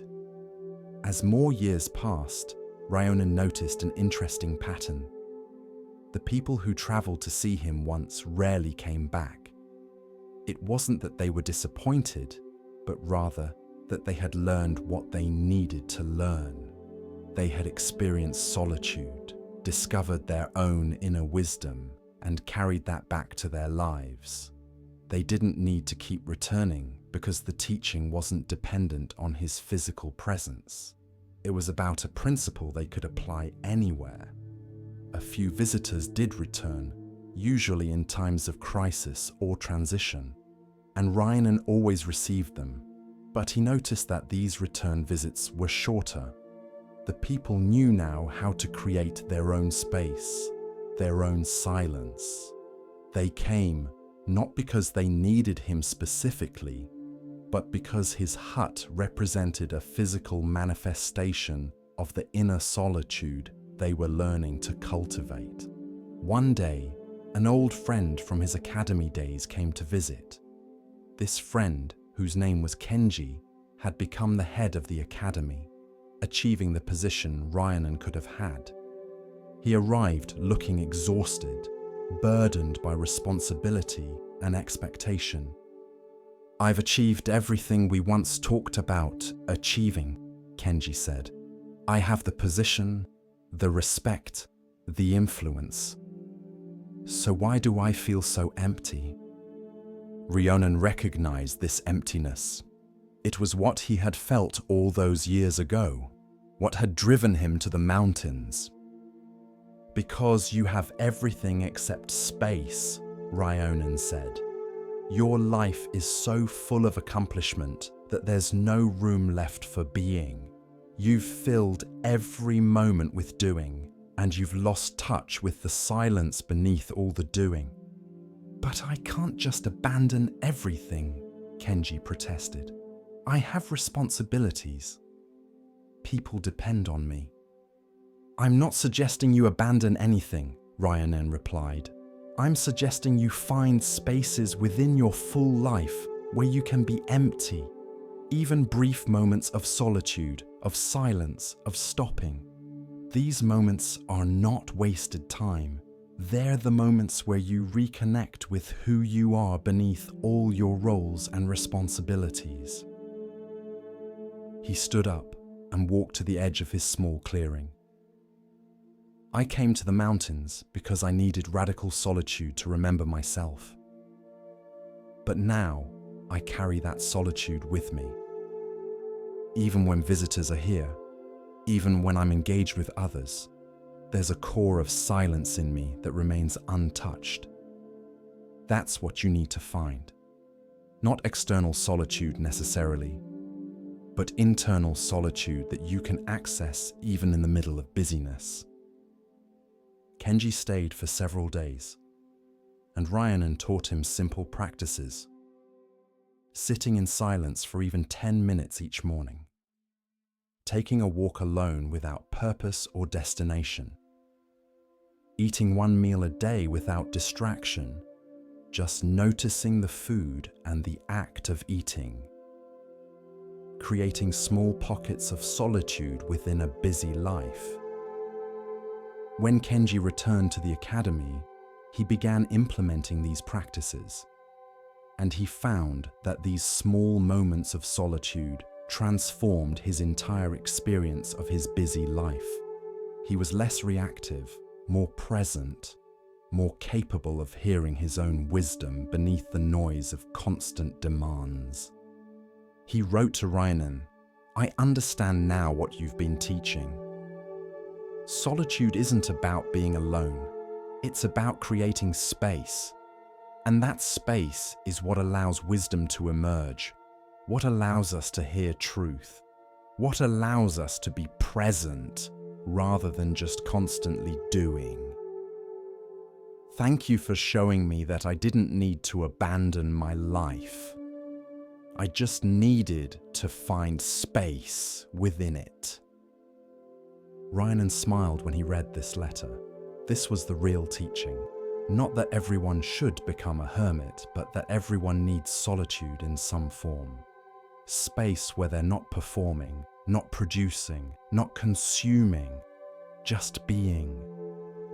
As Ryanen grew older, he noticed that fewer visitors came, not because his reputation had diminished, but because the teaching had spread. People had learned to create their own solitude, their own silence. They didn't need to journey to a hut in the mountains because they had learned to find that mountain stillness within themselves wherever they were. One evening, as Ryanen sat watching the sunset from his hut, he reflected on the paradox of his life. He had retreated to solitude, seeking only to be alone, and in doing so, he had touched more lives than he ever had in his busy years at the academy. By wanting nothing, he had given something valuable. By seeking no students, he had taught countless people. By embracing emptiness, he had offered fullness. The teaching wasn't really his, he realized. It was simply what emerged when space was created. The wisdom people found when they visited him wasn't his wisdom. It was their own wisdom, finally audible in the silence he created around himself. He was just a mirror, reflecting back to people what they already knew but had forgotten in the noise of their busy lives. Tonight, as you rest, you're entering into solitude. Not the solitude of a hermit in the mountains, but the solitude of sleep, of withdrawal from the day's engagements, of stepping back from constant doing into simple being. In this solitude, you might find what busy people seek from hermits: space where your own wisdom can be heard, silence where truth can emerge, emptiness where fullness becomes apparent. You don't need to travel to mountains or build a hut or give up your life. You just need to create moments like this one. Moments where you stop filling every space with activity and allow silence to speak. The wisdom you're seeking isn't somewhere else. It's here in you, waiting to be heard.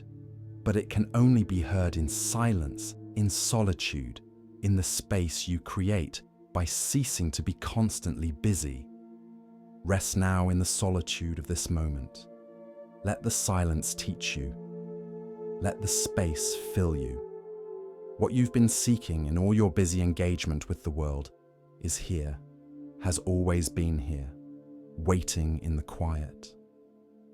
Solitude doesn't attract wisdom from outside. It reveals the wisdom that was always inside, just waiting for space to emerge. Be still, be silent, be empty, and discover that emptiness is the fullness you've been seeking all along. Continuing along the path of Zen insight, we pause now to hear a teaching about perception and hidden value. Listen carefully to the next story. In a city famous for its artists, there was a renowned sculptor named Kaori who had created magnificent works for temples, palaces, and public squares throughout the land. She was known for her perfectionism, her unwillingness to declare any work complete until every detail was exactly right. At age 60, Kaori received a commission that she knew would be her masterpiece, a memorial sculpture for the city's founder. She had complete artistic freedom and unlimited time. This would be her legacy, the work by which all her other work would be judged. She began with intense focus, creating preliminary sketches, building models, and selecting the perfect stone. The first year was spent in planning. The second year is spent roughing out the basic form. By the third year, the sculpture was recognizably taking shape as a figure of dignity and strength, capturing something essential about leadership and vision. But as the sculpture neared completion, something strange happened. Kaori couldn't finish it. Every time she thought she was done, she would see another adjustment to make, another detail to refine, another element that wasn't quite right. The nose could be more precise, the hands could be more expressive, the drapery could flow more naturally. Years passed. The sculpture stood in her studio, nearly complete, but never quite complete enough. City officials would visit, would ask when they might see the finished work, and Kaori would assure them it was almost ready, just a few more refinements needed. 10 years after beginning the project, Kaori was still working on the same sculpture. It had gone through countless iterations. Areas she had refined years earlier, she would redo, claiming her skills had improved, and she could do better now. The sculpture had become an obsession, a project that consumed her life but never reached completion. A young sculptor named Isamu, who admired Kaori's earlier work, came to apprentice with her. He expected to learn from watching a master complete her masterpiece.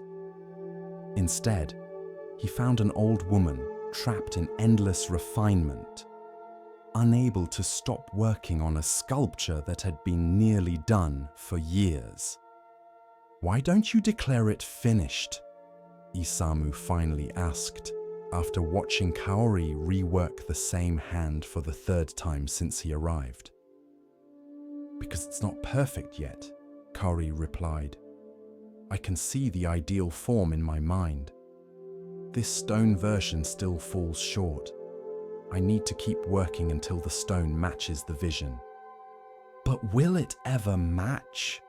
Isamu asked gently. "Will the real sculpture ever match the perfect one in your imagination?" Kaori had no answer. She had never asked herself this question. She had always assumed that with enough work, enough refinement, enough time, She could make the physical sculpture match her mental ideal. A Zen teacher named Etsuko, who had known Kaori for decades, visited the studio. She looked at the nearly complete sculpture with a sad expression. "You're destroying it," Etsuko said. "I'm perfecting it," Kaori protested. "No, you're overworking it. The sculpture lost its life years ago when you couldn't stop refining it. Now it's becoming tight, over-controlled, anxious. I can see your perfectionism in every surface. The early spontaneity is gone, replaced by compulsive detail." She touched the sculpture gently. Completion doesn't mean achieving perfection. It means recognizing when continuing diminishes rather than improves. This sculpture was probably finished 5 years ago, but you couldn't see it because you were comparing it to an impossible ideal rather than accepting it as the real thing it actually was. Kaori wanted to argue, but she knew Etsuko was right. She looked at her sculpture with honest eyes for the first time in years. It was beautiful in parts, overworked in others. The areas she had refined most recently were actually worse than earlier versions. Too controlled, too fussy, too perfect. The sculpture had lost its breath somewhere along the way. "How do I know when something is done?" Kaori asked quietly. "How do I distinguish between stopping because it's complete and stopping because I've given up?" "You feel it," Etsuko replied. "True completion has a quality of rightness, even if the work isn't perfect. Giving up has a quality of defeat. But what you're doing now is neither completion nor giving up. It's compulsive continuation, working past the point where work helps. That's different from both completion and abandonment." She looked at Kaori directly. The sculpture should have been installed in the city square years ago, where people would appreciate it. Instead, it's trapped in your studio, being endlessly refined toward an ideal it will never reach. You're preventing it from serving its purpose because you can't accept that it's good enough. That's not dedication to excellence. That's fear disguised as perfectionism. This truth landed hard. Kaori realized she had been afraid to finish the sculpture, afraid to have it judged, afraid it wouldn't live up to her reputation. As long as it remained unfinished in her studio, it remained perfect in potential. Once completed and installed, it would be real, subject to criticism, limited by its actual qualities rather than protected by its imagined ones. "I've been hiding," Kaori admitted, calling it refinement when actually it was avoidance. With Etsuko's help, Kaori looked at the sculpture one more time and made a decision. She declared it complete as it was, not perfect, but real. She stopped working on it and arranged for its installation. When the sculpture was finally revealed in the city square, public response was mixed. Some people loved it. Others thought it was good, but not as exceptional as they'd expected from a decade of work. Critics noted both its strengths and its weaknesses. It was not a perfect masterpiece. It was a good sculpture with both beautiful passages and overworked areas, a real work rather than an ideal one. And Kaori found unexpected peace in this. The sculpture was done, installed, serving its purpose. It wasn't perfect, but it was complete. It had moved from endless potential to limited actuality, and this movement was itself a kind of perfection. Not the perfection of flawless execution, but the perfection of genuine completion. "I spent 10 years trying to make it perfect," Kaori told Isamu, standing together, looking at the installed sculpture. I should have spent 3 years making it good and then accepted that good was enough. The extra 7 years didn't make it better. They just delayed it. Isamu asked, "But how will you know with your next work? How will you know when to stop?" "I'll try to recognize when I'm working from love versus working from fear," Kaori said. "When I'm working from love, I'm responding to the actual piece, helping it become itself. When I'm working from fear, I'm trying to make it match an impossible ideal, trying to protect myself from criticism or judgment. The work from fear doesn't improve the piece. It just makes it tighter, more controlled, more dead." She touched a rough area of the sculpture that she had always intended to smooth further.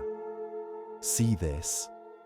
For years I planned to refine it, but now I see it gives texture, life, contrast. My perfectionism wanted to eliminate it, but actually it's one of the better parts. Sometimes what we think is incomplete is actually just real, and real includes roughness, includes elements that don't match the ideal." In her remaining years, Kaori created several more sculptures, and each one she completed more quickly than the last. She learned to recognize the moment when a work was done, not perfect, but complete. She learned that completion meant allowing the work to be what it actually was, rather than endlessly pushing it toward what it might ideally be.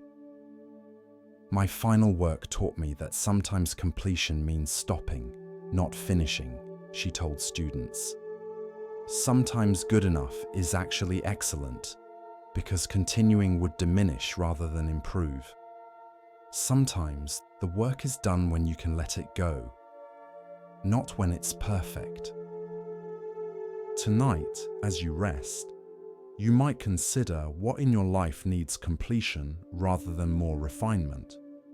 What projects, relationships, phases, identities have you been endlessly working on, unable to declare them finished because they don't match your ideal?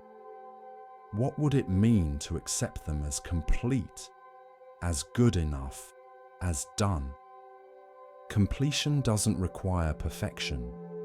It requires recognition that continuing is no longer serving the work or serving you. It requires courage to let the real thing exist, rather than protecting the imagined perfect thing by keeping it perpetually incomplete. Rest now in completion. Let yourself be done with some things, not because they're perfect, but because they're finished. Let yourself stop refining and start living with what actually is, rather than what might ideally be. The sculptor's final work teaches that holding on too long destroys as surely as letting go too early. Learn to recognize the difference, and then, when it's time, let go. There was a master calligrapher named Yukiko who had devoted her entire life to the art of beautiful writing. For 60 years, she had practiced daily, creating works that were displayed in temples and palaces throughout the land. Her characters were considered the finest of her generation. But as she grew old, her hands began to shake. The tremor was slight at first, barely noticeable, but gradually it worsened, until she could no longer create the smooth flowing lines that had been her signature. The characters she wrote became jagged, uneven, broken by the involuntary movements of her aging hands. Yukiko was devastated. Calligraphy was not just her work, it was her identity, her life's purpose. She had defined herself through her art for 60 years. Now, unable to produce the quality of work she had maintained for decades, she felt her life was over. If she couldn't create beautiful calligraphy, what was she? She stopped taking commissions. She stopped teaching students. She sat in her studio, staring at blank paper, unable to bring herself to create imperfect work. Each day felt like waiting for death, as if her life had ended, even though her body continued. One day, a young calligrapher named Kenji came to visit her. He had studied her work and wanted to meet her before she died, as he had heard she was no longer creating. "Master Yukiko," he said, bowing deeply, "please, will you show me how you create such beautiful work?" "I can't," Yukiko replied bitterly. "My hands shake. I can no longer do what I once did. My time is over." "Show me anyway," Kenji persisted. "Show me what you do now, even if it's not what you once did." Reluctantly, to satisfy this persistent young man, Yukiko took up her brush. Her hand trembled as she moved it across the paper. The line broke and wavered. The character she was forming looked nothing like the smooth, perfect characters she had created for 60 years. But Kenji was staring at it with wonder. "This is extraordinary." "It's broken," Yukiko said. "It's everything I spent my life learning not to do." "It's alive," Kenji replied. "Your old work was perfect, but this has something your perfect work didn't have. It has a vulnerability. It has humanity. It shows the reality of the hand that made it, the tremor that comes with age, the imperfection that comes with being human. It's no less beautiful. It's beautiful in a different way." He pointed to specific places where the line broke. "See how this break creates a pause, a breath? See how this wobble adds energy, movement? You couldn't create these effects intentionally. They come from not being able to control everything, from allowing the reality of your condition to show." Yukiko looked at her shaky calligraphy with new eyes. She had been seeing only what it wasn't: smooth, controlled, perfect. She hadn't been seeing what it was: authentic, immediate, marked by the truth of her aging body. "You're saying my shaking hands aren't ending my art?" she asked. "They're changing it." "They're revealing a new possibility," Kenji said. "You've mastered perfection. You spent 60 years learning complete control. Now you're learning something else. How to create beauty without control. How to let your limitations become part of your art rather than obstacles to it. This isn't an ending. This is a beginning." Over the following months, Yukiko began to explore what Kenji had called a beginning. She stopped trying to fight against her tremor and started working with it. She let the shakiness show, let the broken lines be part of the aesthetic. Let her aging hands tell their own truth. The work she created was unlike anything she had done before. It had a raw quality, an honesty, a profound beauty that came from acceptance rather than mastery. People who saw it were moved in ways they couldn't quite explain. It touched something in them that perfect calligraphy never had. "Your new work feels more human," one viewer said. "The perfection was impressive, but this is relatable. This shows struggle and acceptance. This shows life as it actually is, not as we wish it to be." Other aging artists heard about Yukiko's transformation and came to see her. They too had been treating their declining abilities as endings, as tragedies that marked the end of their creative lives. Yukiko showed them something different. "What you call an ending is just a transition," she told a painter whose eyesight was failing. You've lost what you had, yes, but loss creates space for something new. If you spend all your time mourning what's gone, you'll never discover what's trying to arrive. She showed them her shaky calligraphy. These tremors would have horrified me 5 years ago. I would have hidden this work in shame, but I've learned that every ending contains a beginning. My hand's steady control had to end before I could begin learning to create beauty from their unsteady truth. A sculptor whose arthritis had made detailed work impossible asked, "But how do you accept the loss? How do you stop grieving what you can no longer do?" "I still grieve it sometimes," Yukiko admitted. "I still miss the feeling of complete control, the satisfaction of executing exactly what I envisioned. But I've discovered something. The part of me that created perfect calligraphy was actually quite limited. It could only create what I consciously intended. Now, with my shaking hands, I create things I never could have planned. The imperfection introduces an element beyond my control, and that element often produces more interesting results than my intentions ever did." She held up a piece of her new work. "See this character? I intended it to look one way. My tremor made it look another way. And the way it actually looks is more compelling than what I planned.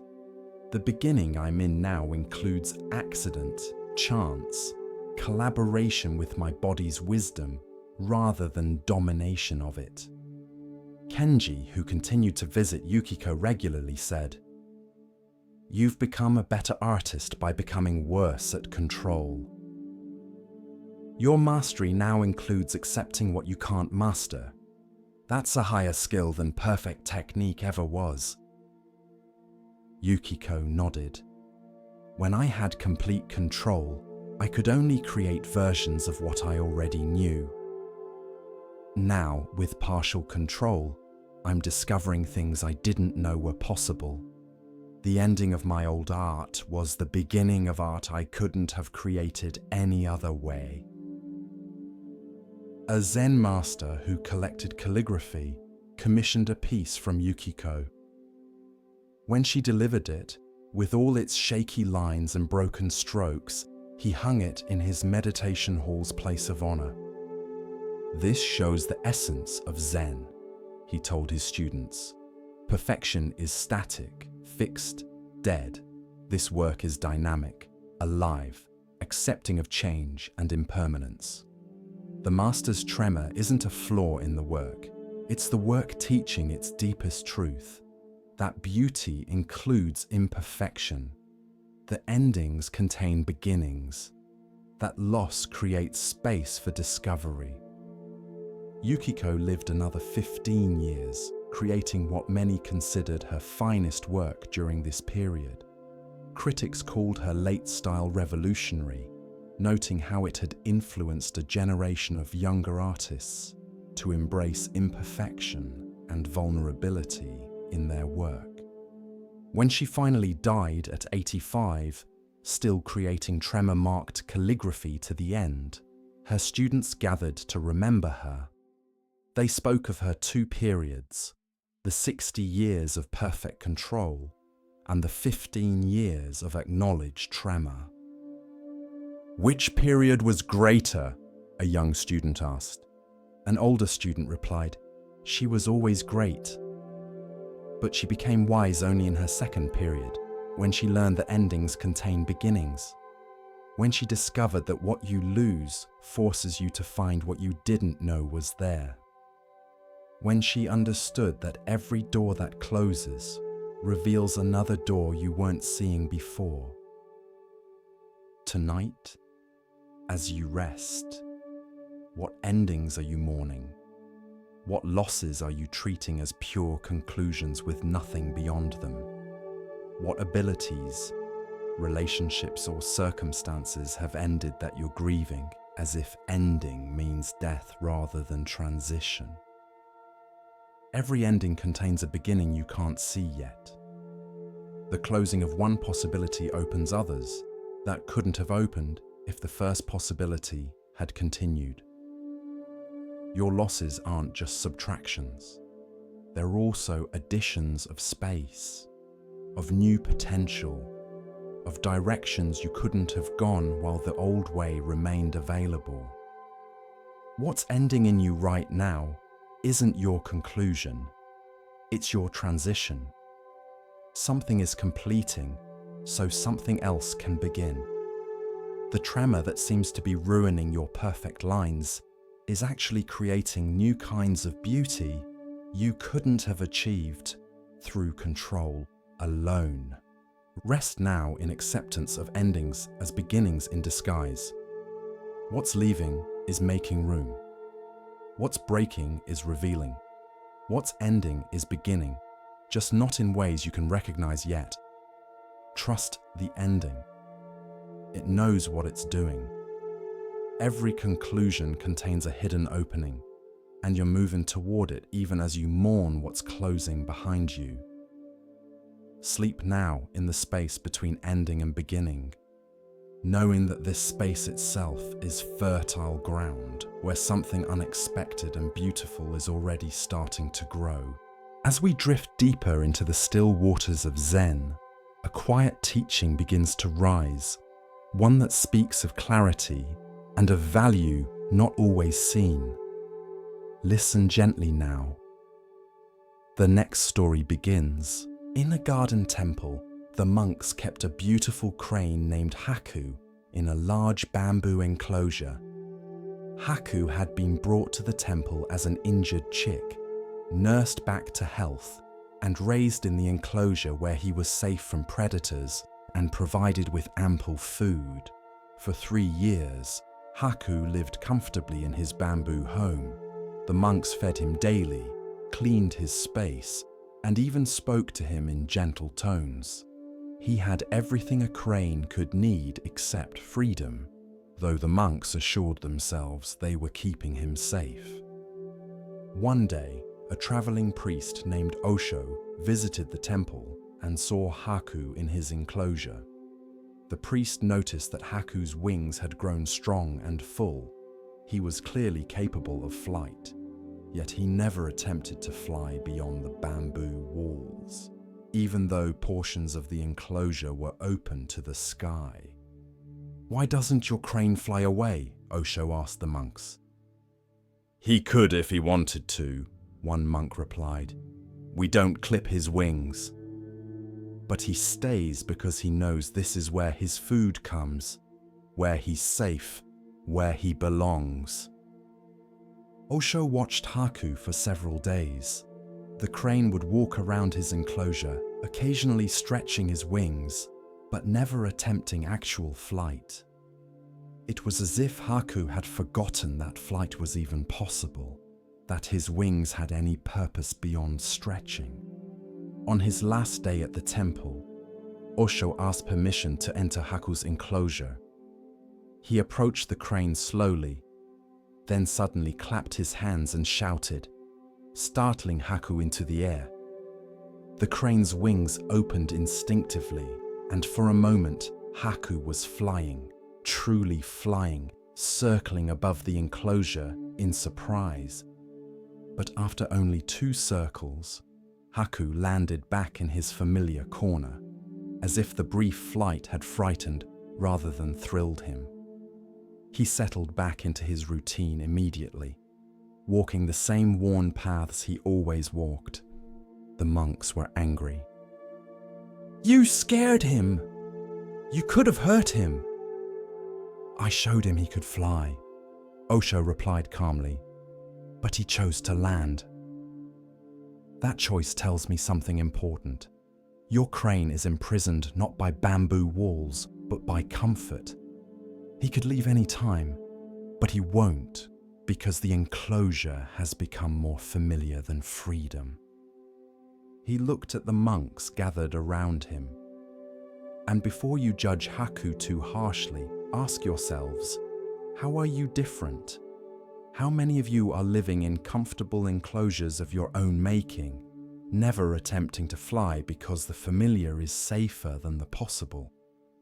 One young monk named Botan was particularly struck by this question. He realized he had been at the temple for 5 years, had taken preliminary vows, but had never fully committed to the monastic life. He was comfortable in this in-between state, receiving the structure and security of monastery life without the full commitment it demanded. Like Haku, he had wings he never used. After Osho left, Botan couldn't stop thinking about the crane. He began to see Haku differently, not as a bird being kept safe, but as a bird being kept comfortable in a cage he could leave any time. And he began to see himself the same way. He started paying attention to all the ways the monastery had become his comfortable enclosure. He knew when every meal would come. He knew exactly what each day would bring. He had routines that felt safe, relationships that felt predictable, a life that felt controlled. And he realized this comfort was preventing him from attempting the flight that monastic life was actually meant to enable. The leap into full commitment, into genuine spiritual practice, into the risk and uncertainty that real transformation requires. "I've been living like Haku," Botan confessed to the abbot. "Safe and comfortable, but not really alive. Not really practicing, just walking the same familiar paths day after day." The abbot, who'd been troubled by Osho's words about the crane, nodded. "You're not alone." Many of us have made the monastery into a comfortable cage rather than a launching place. We've mistaken security for wisdom, routine for practice, comfort for peace. He gestured toward Haku's enclosure. The priest was right to startle the crane into flight, not to frighten him, but to remind him what his wings were for. Perhaps we all need to be startled sometimes, reminded that we have wings we're not using, capabilities we're not exercising, flights we're not attempting, because the ground feels safer. The monks began to look at their own lives with new eyes. They noticed patterns of comfortable avoidance, ways they stayed safely within self-imposed limits, flights they could attempt but didn't. The monastery, meant to be a place of transformation, had become for many a place of comfortable stagnation. Gradually, changes began to happen. Monks who had been avoiding difficult practices began to attempt them. Commitments that had been postponed were made. Risks that had seemed too frightening were taken. Not everyone changed. Some preferred the comfortable enclosure, but many discovered they had wings they had forgotten about. As for Haku, the monks began to encourage him to fly, taking him to open areas and gently startling him into the air. At first, he would fly only briefly before landing back in familiar territory, but eventually, his flights grew longer. One day, Haku flew beyond the temple grounds entirely and didn't return. The monks felt both loss and joy. They had loved having Haku, but they recognized that keeping him comfortable had been keeping him caged. Setting him free, truly free, not just free within limits, was the compassionate thing, even though it meant losing him. Botan, watching Haku disappear into the distance, felt inspired. If a crane can remember how to fly after 3 years of comfortable captivity, then surely I can remember what I came here to do. I've been in my bamboo enclosure long enough. He took his final vows that week, fully committing to monastic life. It was terrifying in a way his comfortable half-commitment had never been. But it was also exhilarating, like stretching wings he had forgotten he possessed. Years later, when Botan had become a teacher, he would often tell the story of Haku the crane. "We all build comfortable enclosures," he would say. "Relationships that feel safe but limit growth. Jobs that provide security but prevent exploration. Routines that feel comforting but cage us. The bamboo walls look like protection, but they're actually prevention, preventing us from discovering what we're capable of, from attempting flights we were made for." Students would ask, "But how do we know when comfort has become a cage? When should we leave the enclosure?" "When you're walking the same paths day after day without growth," Botan would reply. "When you've stopped even looking at the sky. When you've forgotten you have wings. When the thought of flying fills you with fear rather than excitement. These are signs that comfort has become captivity, that the safe enclosure has become a prison you don't recognize as a prison because it's comfortable." He would pause, then add, "The tragedy isn't being in the enclosure.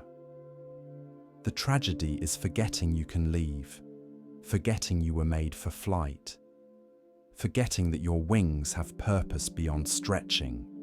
Haku lived 3 years in comfortable captivity before someone reminded him he could fly. How many years will you live in yours before you remember? Tonight, as you rest, you might consider your own bamboo enclosure.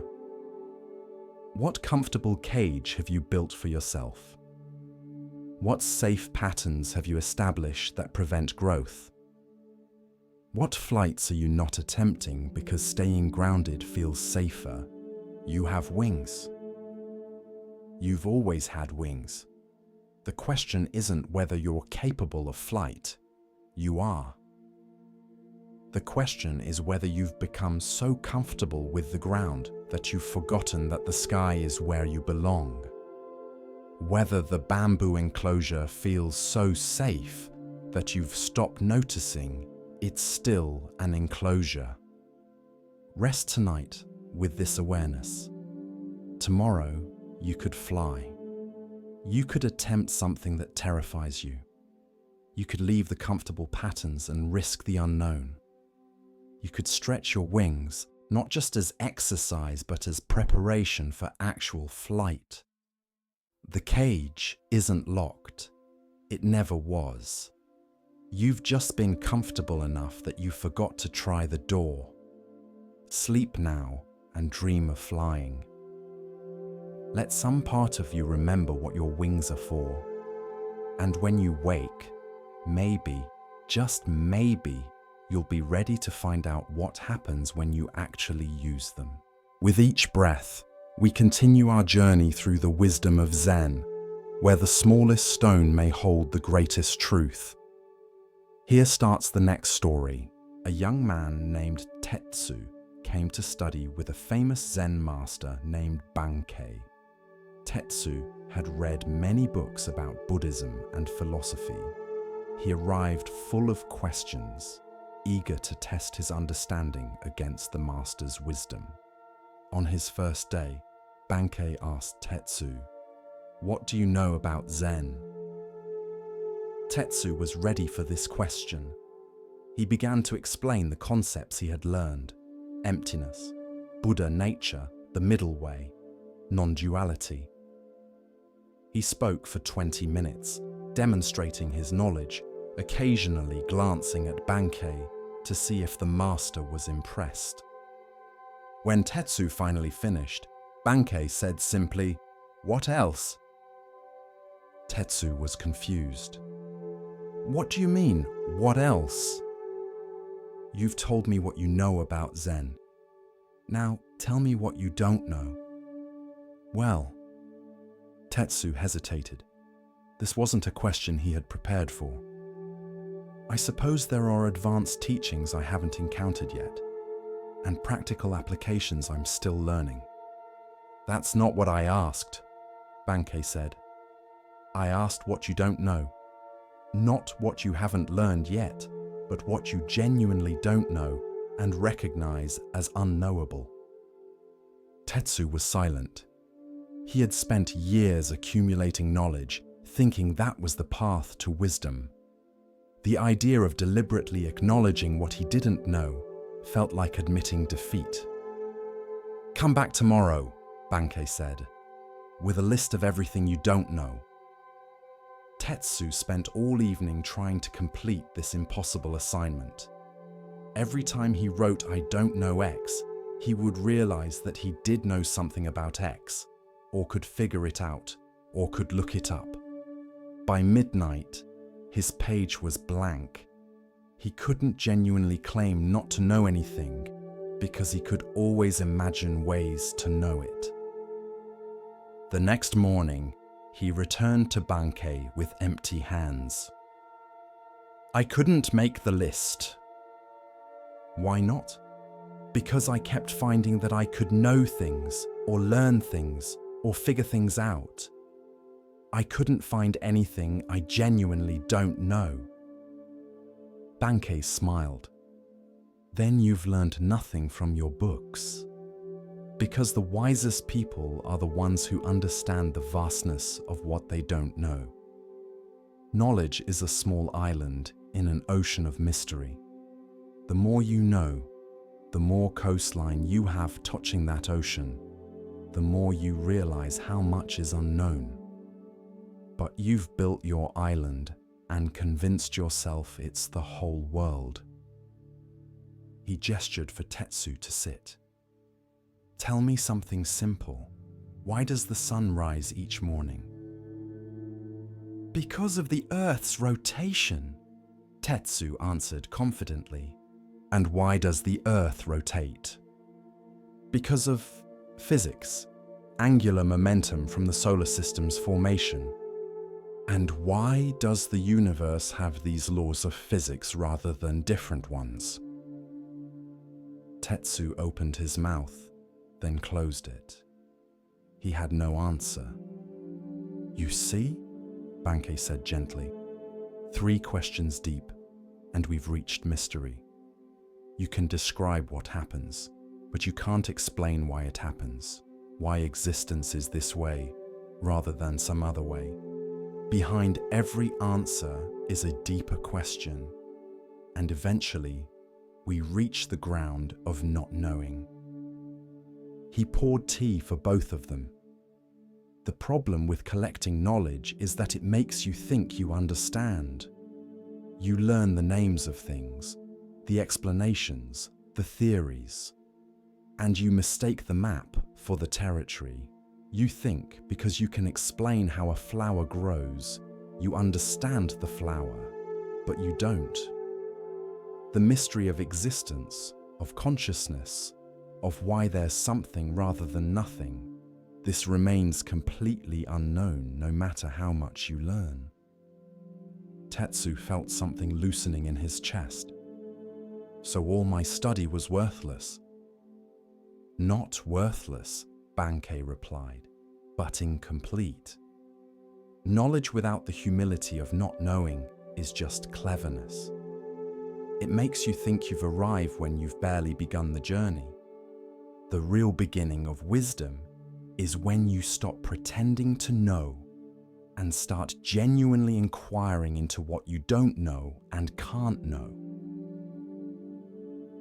Over the following months, Tetsu's approach to learning changed completely. Instead of trying to know everything, he practiced living with mystery. Instead of collecting answers, he sat with questions. Instead of explaining away wonder, he let himself be filled with it. He discovered that not knowing wasn't weakness or ignorance. It was openness. It was the beginner's mind that could see things freshly. It was the humility that made real learning possible. Years later, when Tetsu had students of his own, they would sometimes come to him full of questions, wanting answers to everything. And Tetsu would smile and ask, "What do you really want to know?" Everything, they would say. And Tetsu would reply, then start by knowing that you know nothing. That the mystery is vast and you're a brief candle trying to illuminate infinity. Let that not knowing be your teacher. It's more honest than any answer I could give you. Tonight, let yourself not know. You don't have to figure everything out. You don't have to understand your life completely. You don't have to know why things happen or what it all means. You can rest in mystery, in not knowing, in the simple presence of being alive, without needing to explain it. The wisest rest comes not from having all the answers, but from being comfortable with questions that have no answers. Let yourself not know. That's where wisdom begins. In a mountain village, there lived a child named Hoshi, whose name meant star. He was a curious boy, always asking questions, always trying to understand how things worked. His parents admired his inquisitive mind and encouraged his questions. One clear night, Hoshi lay on his back looking at the sky full of stars. They were so numerous, so bright in the mountain air, so beautiful. As he looked, a question formed in his mind. How many stars are there? He decided to count them. He began with the stars directly overhead, assigning each one a number. 1, 2, 3, 4. By the time he reached 30, he had already lost track of which ones he had counted and which he hadn't. He tried to organize them into groups, into patterns, but the more he tried to count, the less he could simply see them. His grandfather came out and found Hoshi staring at the sky with an intense, frustrated expression. "What are you doing, little star?" his grandfather asked, using the family nickname. "I'm trying to count the stars," Hoshi replied, not taking his eyes from the sky. "But they keep moving. Or maybe my eyes are moving. I can't keep track. How can I count them if they won't stay still?" His grandfather sat down beside him. "Why are you counting them?" "Because I want to know how many there are." "And if you knew how many there were, what would change?" Hoshi thought about this. "I would know. I would understand." "Would you?" His grandfather laid back on the grass beside him. "Tell me, before you started counting, when you were just looking at the stars, what did you feel?" Hoshi remembered. "I felt wonder. They were so beautiful. I felt small, but also somehow connected to them. Like they were very far away, but also touching me with their light." "And now? While you're counting?" "Now I feel frustrated, confused. I keep losing count. The beauty is still there, but I'm not seeing it anymore. I'm just seeing numbers." His grandfather was quiet for a while, letting Hoshi sit with his own observation. Finally, he said, "Not everything is meant to be counted, measured, or understood. Some things are meant to be experienced. The stars don't care how many of them there are. They just shine. And you can either spend your time trying to number them, or you can receive their light." "But don't you want to know?" Hoshi asked. "Don't you want to understand?" "I know the stars are beautiful," his grandfather replied. "I know they've been shining since before humans existed and will shine after we're gone. I know that their light traveled vast distances to reach my eyes. I know that looking at them makes something in my chest feel open and quiet. Those are the things worth knowing. How many there are? That's a question that turns the sky into a math problem." Hoshi stopped counting and just looked. His grandfather was right. The moment he stopped trying to number the stars, He could see them again. Really see them. The way they shimmered, the way some were bright and others faint, the way they formed patterns that his ancestors had named, the way they made the night less dark.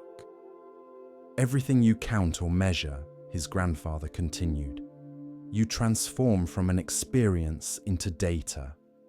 Data is useful for some things, but it can never capture what it feels like to lie on your back and watch stars shine. It can never measure wonder. It can never quantify the feeling in your chest when beauty takes your breath away. A shooting star streaked across the sky. Hoshi gasped with delight, and his grandfather smiled. If you had been counting at that moment, his grandfather said, you might have missed it. You would have been too busy tracking which number you were on, making sure you didn't count the same star twice. You would have been in your head instead of being present to this moment. As Hoshi grew older, he remembered that night often. He noticed how his urge to quantify and measure things sometimes pulled him out of direct experience. When he ate something delicious, his mind would immediately start comparing it to other meals, rating it, analyzing its components. When he saw a beautiful sunset, he would try to describe it, to capture it in words, losing the direct experience in the attempt to translate it. He learned to notice this pattern and sometimes choose differently. Sometimes he would let experiences be experiences without trying to understand them, explain them, measure them, or capture them. He would just receive them directly, the way he had learned to receive starlight. Years later, Hoshi became a teacher. Students would come to him with questions about meditation, about enlightenment, about the nature of reality, and often he would take them outside at night and tell them to look at the stars. How many are there? He would ask. The students would start trying to count, and he would let them struggle for a while. Eventually, they would give up, frustrated. I can't count them, they would say. There are too many. They keep shifting. I lose track. So stop counting, Hoshi would reply. Just look. Experience the stars without trying to understand them intellectually. Let them be what they are without needing to measure them, categorize them, or explain them. He would let them lie there in silence, just experiencing the night sky. And usually something would shift. The students who had arrived full of questions, full of the need to understand and explain and intellectually grasp everything, would find themselves simply present, simply aware, simply experiencing without the mediating layer of thought. Some of your questions are like counting stars, Hoshi would tell them. They turn experience into problems to solve. They transform presence into analysis. Your mind asks these questions to feel like it's doing something useful. But often what's most useful is to stop asking and just be present to what is. But how do we know if we're making progress? Students would ask. How do we measure our growth? Hoshi would smile. You're counting stars again. Progress in meditation isn't something you measure, it's something you experience. You know you're growing not because you can quantify it, but because you notice you're suffering less, responding to life more skillfully, feeling more at peace. These are experiences, not numbers. Tonight, as you prepare for rest, notice if your mind is counting stars. Is it trying to measure your relaxation? Track your progress towards sleep. Analyze whether you're doing this correctly. Is it turning the simple experience of resting into a problem to solve or a performance to evaluate? What if you stopped counting? What if you let this moment be an experience instead of a measurement? What if you received rest the way you receive starlight, directly, without trying to quantify it, or understand it, or capture it? Some things are meant to be lived, not analyzed. Some moments are meant to be experienced, not examined. Tonight is one of those moments. Let yourself be like the child who stopped counting and simply gazed at the stars, receiving their light without needing to know how many there were. That's enough. You're enough. This moment is enough. No counting necessary. The path of Zen unfolds like morning mist, soft and patient. In this next tale, we are invited to see, beyond appearance, into essence. Listen carefully to the next story. In a Zen monastery, there lived a cat named Tama. She wasn't officially part of the monastery, but she'd appeared one day as a kitten and simply stayed. The monks fed her, and she repaid them by keeping the grain stores free of mice. What made Tama remarkable wasn't her mousing ability, though she was excellent at that. What made her remarkable was her complete lack of striving. While the monks sat in meditation, working hard to concentrate, fighting against wandering thoughts, trying to achieve insight, Tama would simply curl up in a patch of sunlight and sleep. A young monk named Takashi found this irritating. He would sit on his cushion, his back straight, his mind churning with effort, trying so hard to be present, to be mindful, to reach enlightenment. Meanwhile, Tama would lie there purring, completely relaxed, not trying to accomplish anything. "Master," Takashi said one day to the abbot, "why does the cat get to sleep during meditation, while we must practice so hard?" The abbot, whose name was Hakuin, smiled. "The cat is already practicing." "How?" "She's just sleeping." "Watch her more carefully," Hakuin suggested. Takashi observed Tama over the following days. He noticed that when she was sleeping, she was completely sleeping, not thinking about the past or worrying about the future, not trying to sleep better or wondering if she was sleeping correctly, just fully, utterly, perfectly asleep in each moment.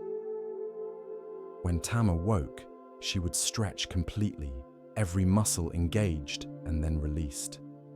When she groomed herself, she was entirely absorbed in grooming. When she sat in the sun, she was purely present to sunlight and warmth. When she chased a mouse, she was nothing but chase, no thought about success or failure until the moment was over. "She never tries to be anywhere other than where she is," Hakuin explained. "When she sleeps, she doesn't wish she were hunting. When she hunts, she doesn't think about sleeping.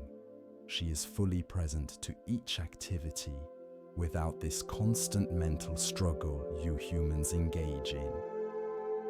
"But we're trying to achieve enlightenment," Takashi protested. "We have to work hard, practice diligently." "Work, yes, hard. Perhaps not in the way you think." Hakuin gestured to the sleeping cat. "Tama catches more mice than any cat I've known, but she never seems to be trying hard. When the moment comes, she acts completely. Then she rests completely. She doesn't carry the hunting into the resting, or the resting into the hunting. Each moment is full and complete." He looked at Takashi directly.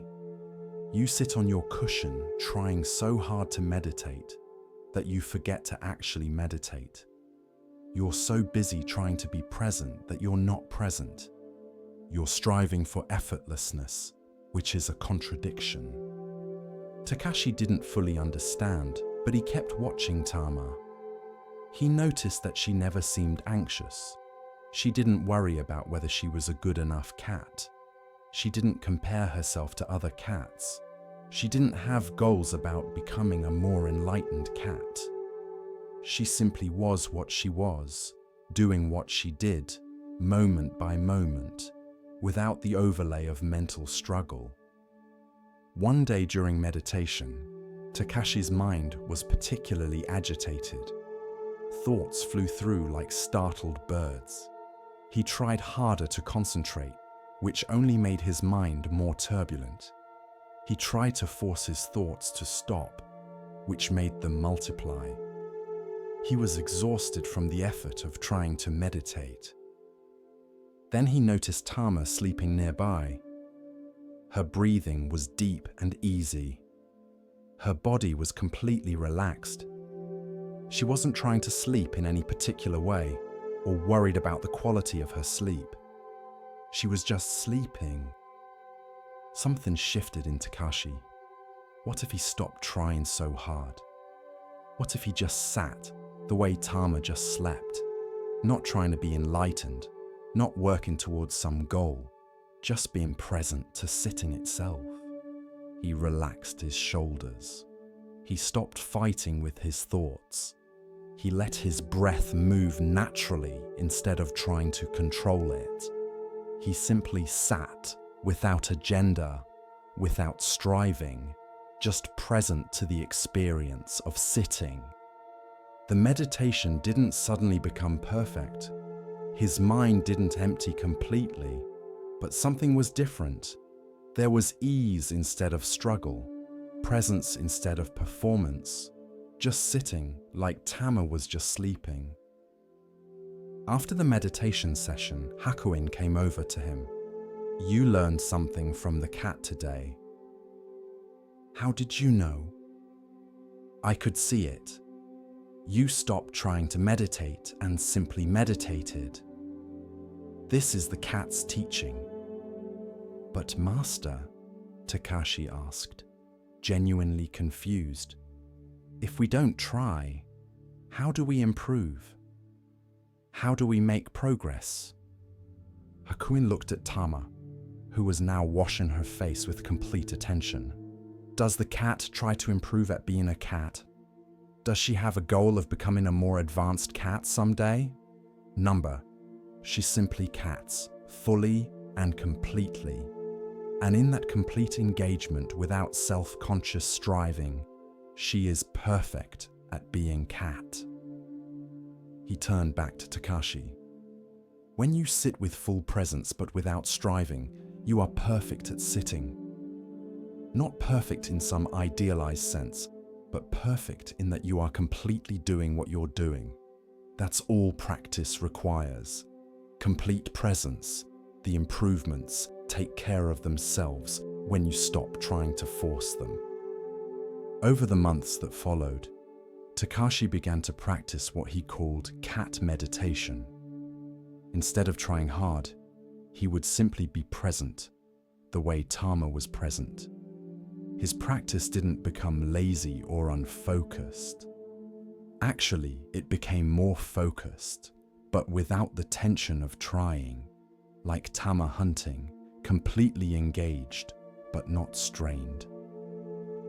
He noticed that this quality of effortless presence extended beyond formal meditation.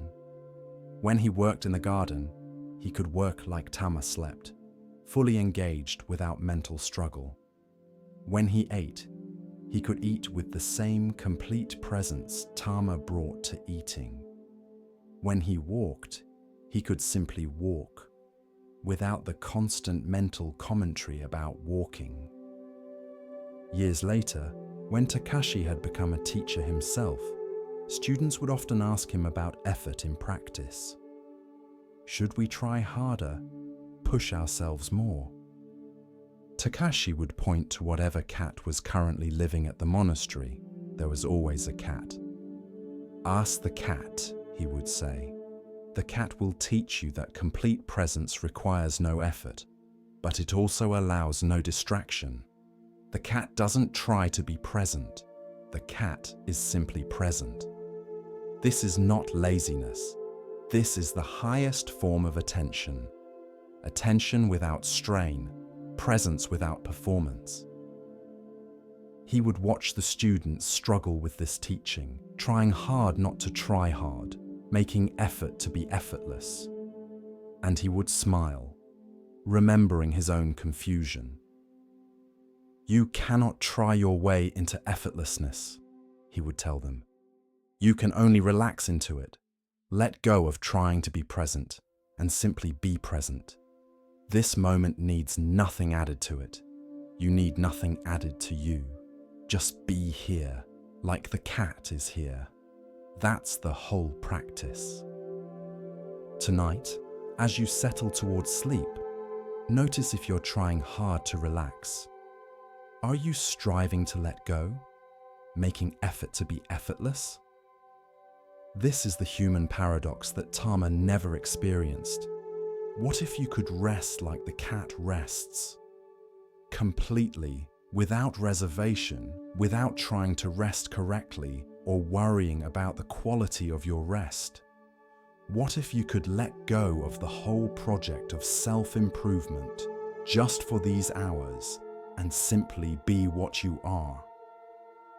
You don't have to try to sleep. Sleep happens when you stop preventing it. You don't have to try to relax. Relaxation emerges when you stop creating tension. You don't have to try to be present. Presence is what remains when you stop leaving. Be like Tama tonight. Not lazy, but effortless. Not disconnected, but at ease. Not trying to be anywhere other than exactly where you are, which is here now, resting. Let your sleep be as complete as a cat's sleep. Let your rest be as total as a cat's rest. No striving necessary, just being. That's all. That's enough. That's everything. In the hush of understanding, Zen offers us another glimpse of what it means to recognize worth not by weight or shine, but by presence. Here starts the next story. In a mountain village where mist clung to the slopes like silk, there lived a tea master named Sozan, who had perfected his craft over 40 years. His reputation had spread across 3 provinces. People said that to drink tea prepared by Sozan was to taste enlightenment itself. One autumn morning, a young merchant named Kenji arrived at Sozan's simple tea house. Kenji wore expensive robes and carried himself with the confidence of someone who had succeeded early in life. He had read 7 books about the tea ceremony. He had attended demonstrations by famous masters in the capital. He had purchased the finest tea utensils money could buy. "Master Sozan," Kenji announced as he entered, not waiting to be invited in. "I have come to learn the secrets of tea ceremony. I've studied extensively, you see. I understand the basic principles, of course. What I need from you are the advanced techniques, the hidden knowledge that books don't contain."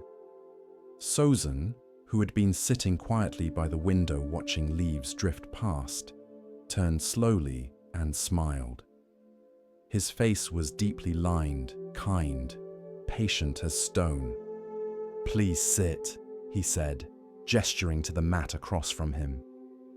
Kenji sat, but even in sitting, he radiated impatience. His eyes moved around the room, cataloguing, comparing, judging. The tea house was simpler than he had expected. Bare walls, plain cushions, nothing impressive at all. Sozan began to prepare tea with movements so natural they seemed like breathing. Each gesture flowed into the next without hesitation or thought. But before he could explain anything, Kenji interrupted. "Yes, I know about cleansing the implements. I've read about that. What I really want to understand is the spiritual dimension. The books mention it, but they are quite vague. Sozin nodded quietly and continued his preparation. He heated water. He measured tea. His hands moved with a grace that 40 years of daily practice had made effortless. Again, Kenji interrupted. I've been told there are different schools of thought about whisking technique. Which do you follow? I have my own theories about which is most authentic. The old master said nothing. He simply continued, reaching for a simple clay cup, placing it before his guest. Then he lifted the kettle and began to pour. The tea flowed into the cup, dark and fragrant. Steam rose. The cup filled to the brim. But Sozin didn't stop pouring. Tea spilled over the edges, pooling on the wooden tray. Still, Sozin poured. The pool spread wider, reaching the edge of the table. Tea began to drip onto the mat below. It soaked into Kenji's expensive robes. "Stop!" Kenji shouted, jumping back. "Can't you see the cup is full?" "No more will go in." Sozin set down the kettle carefully. He looked at Kenji with the same gentle expression he'd worn since the beginning. In his eyes was something that wasn't quite amusement, but wasn't quite sadness either. Just a deep, patient knowing. "Like this cup," he said softly. "You are full of your own opinions, your own ideas, your own certainty about what you already know. How can I show you anything new when there is no space inside you to receive it?" Kenji opened his mouth to argue, to explain that he wasn't full, that he was here to learn after all. But the words stopped in his throat. He looked down at his tea-soaked robes. He thought about how he had entered this room, already knowing what he would find, what he would learn, what the master would say. Had he come here to learn? Or had he come here to confirm what he already believed? "Every person who came to me this week," Sozin continued, his voice still soft, still kind, had an empty cup. "They knew they didn't know. You are the first to arrive with a cup already full." Kenji sat back down slowly. The tea was still dripping from the table. The sound was like a small clock, marking moments. "Master," he said, and his voice was different now. Smaller, younger. "I don't know anything about tea at all, do I?" "You know many facts about tea," Sozin replied. "You have gathered information like autumn leaves in a basket. But knowing about tea is not the same as knowing tea. Understanding tea ceremony from books is like understanding the ocean from a map. The map has truth in it, yes, but it is not wet. It has no salt. It cannot carry you anywhere." He poured a fresh cup, this time stopping when the cup was full. "The tea ceremony is not about secrets or advanced techniques," Sozin explained. "It is about presence, attention, respect, humility. These are not complicated. A child can understand them, but they are difficult because they require us to empty ourselves first." Kenji looked at the fresh cup of tea before him. Steam rose from it in delicate spirals. He realized he had never actually paid attention to tea before. He had drunk it hundreds of times while thinking about business, reading scrolls, planning his next acquisition. He had attended tea ceremonies where he spent the entire time comparing the master's technique to what he'd read in books. But right now, in this moment, he was seeing tea for the first time. He lifted the cup with both hands, the way Sozin had shown him. He brought it to his lips slowly. He tasted it, really tasted it. the bitterness, the subtle sweetness beneath, the warmth spreading through his chest. "This is the first cup of tea I've ever drunk," he said quietly. Sozin smiled. "Yes, this is humility, not thinking less of yourself, but thinking of yourself less. When you empty yourself of certainty, everything becomes new. Every cup of tea is the first cup. Every breath is the first breath." Kenji stayed with Sozin for 3 months. Each day he practiced emptying his cup. It was harder than he expected.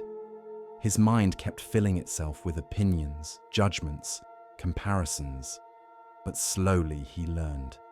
Not new techniques, but a new way of being present.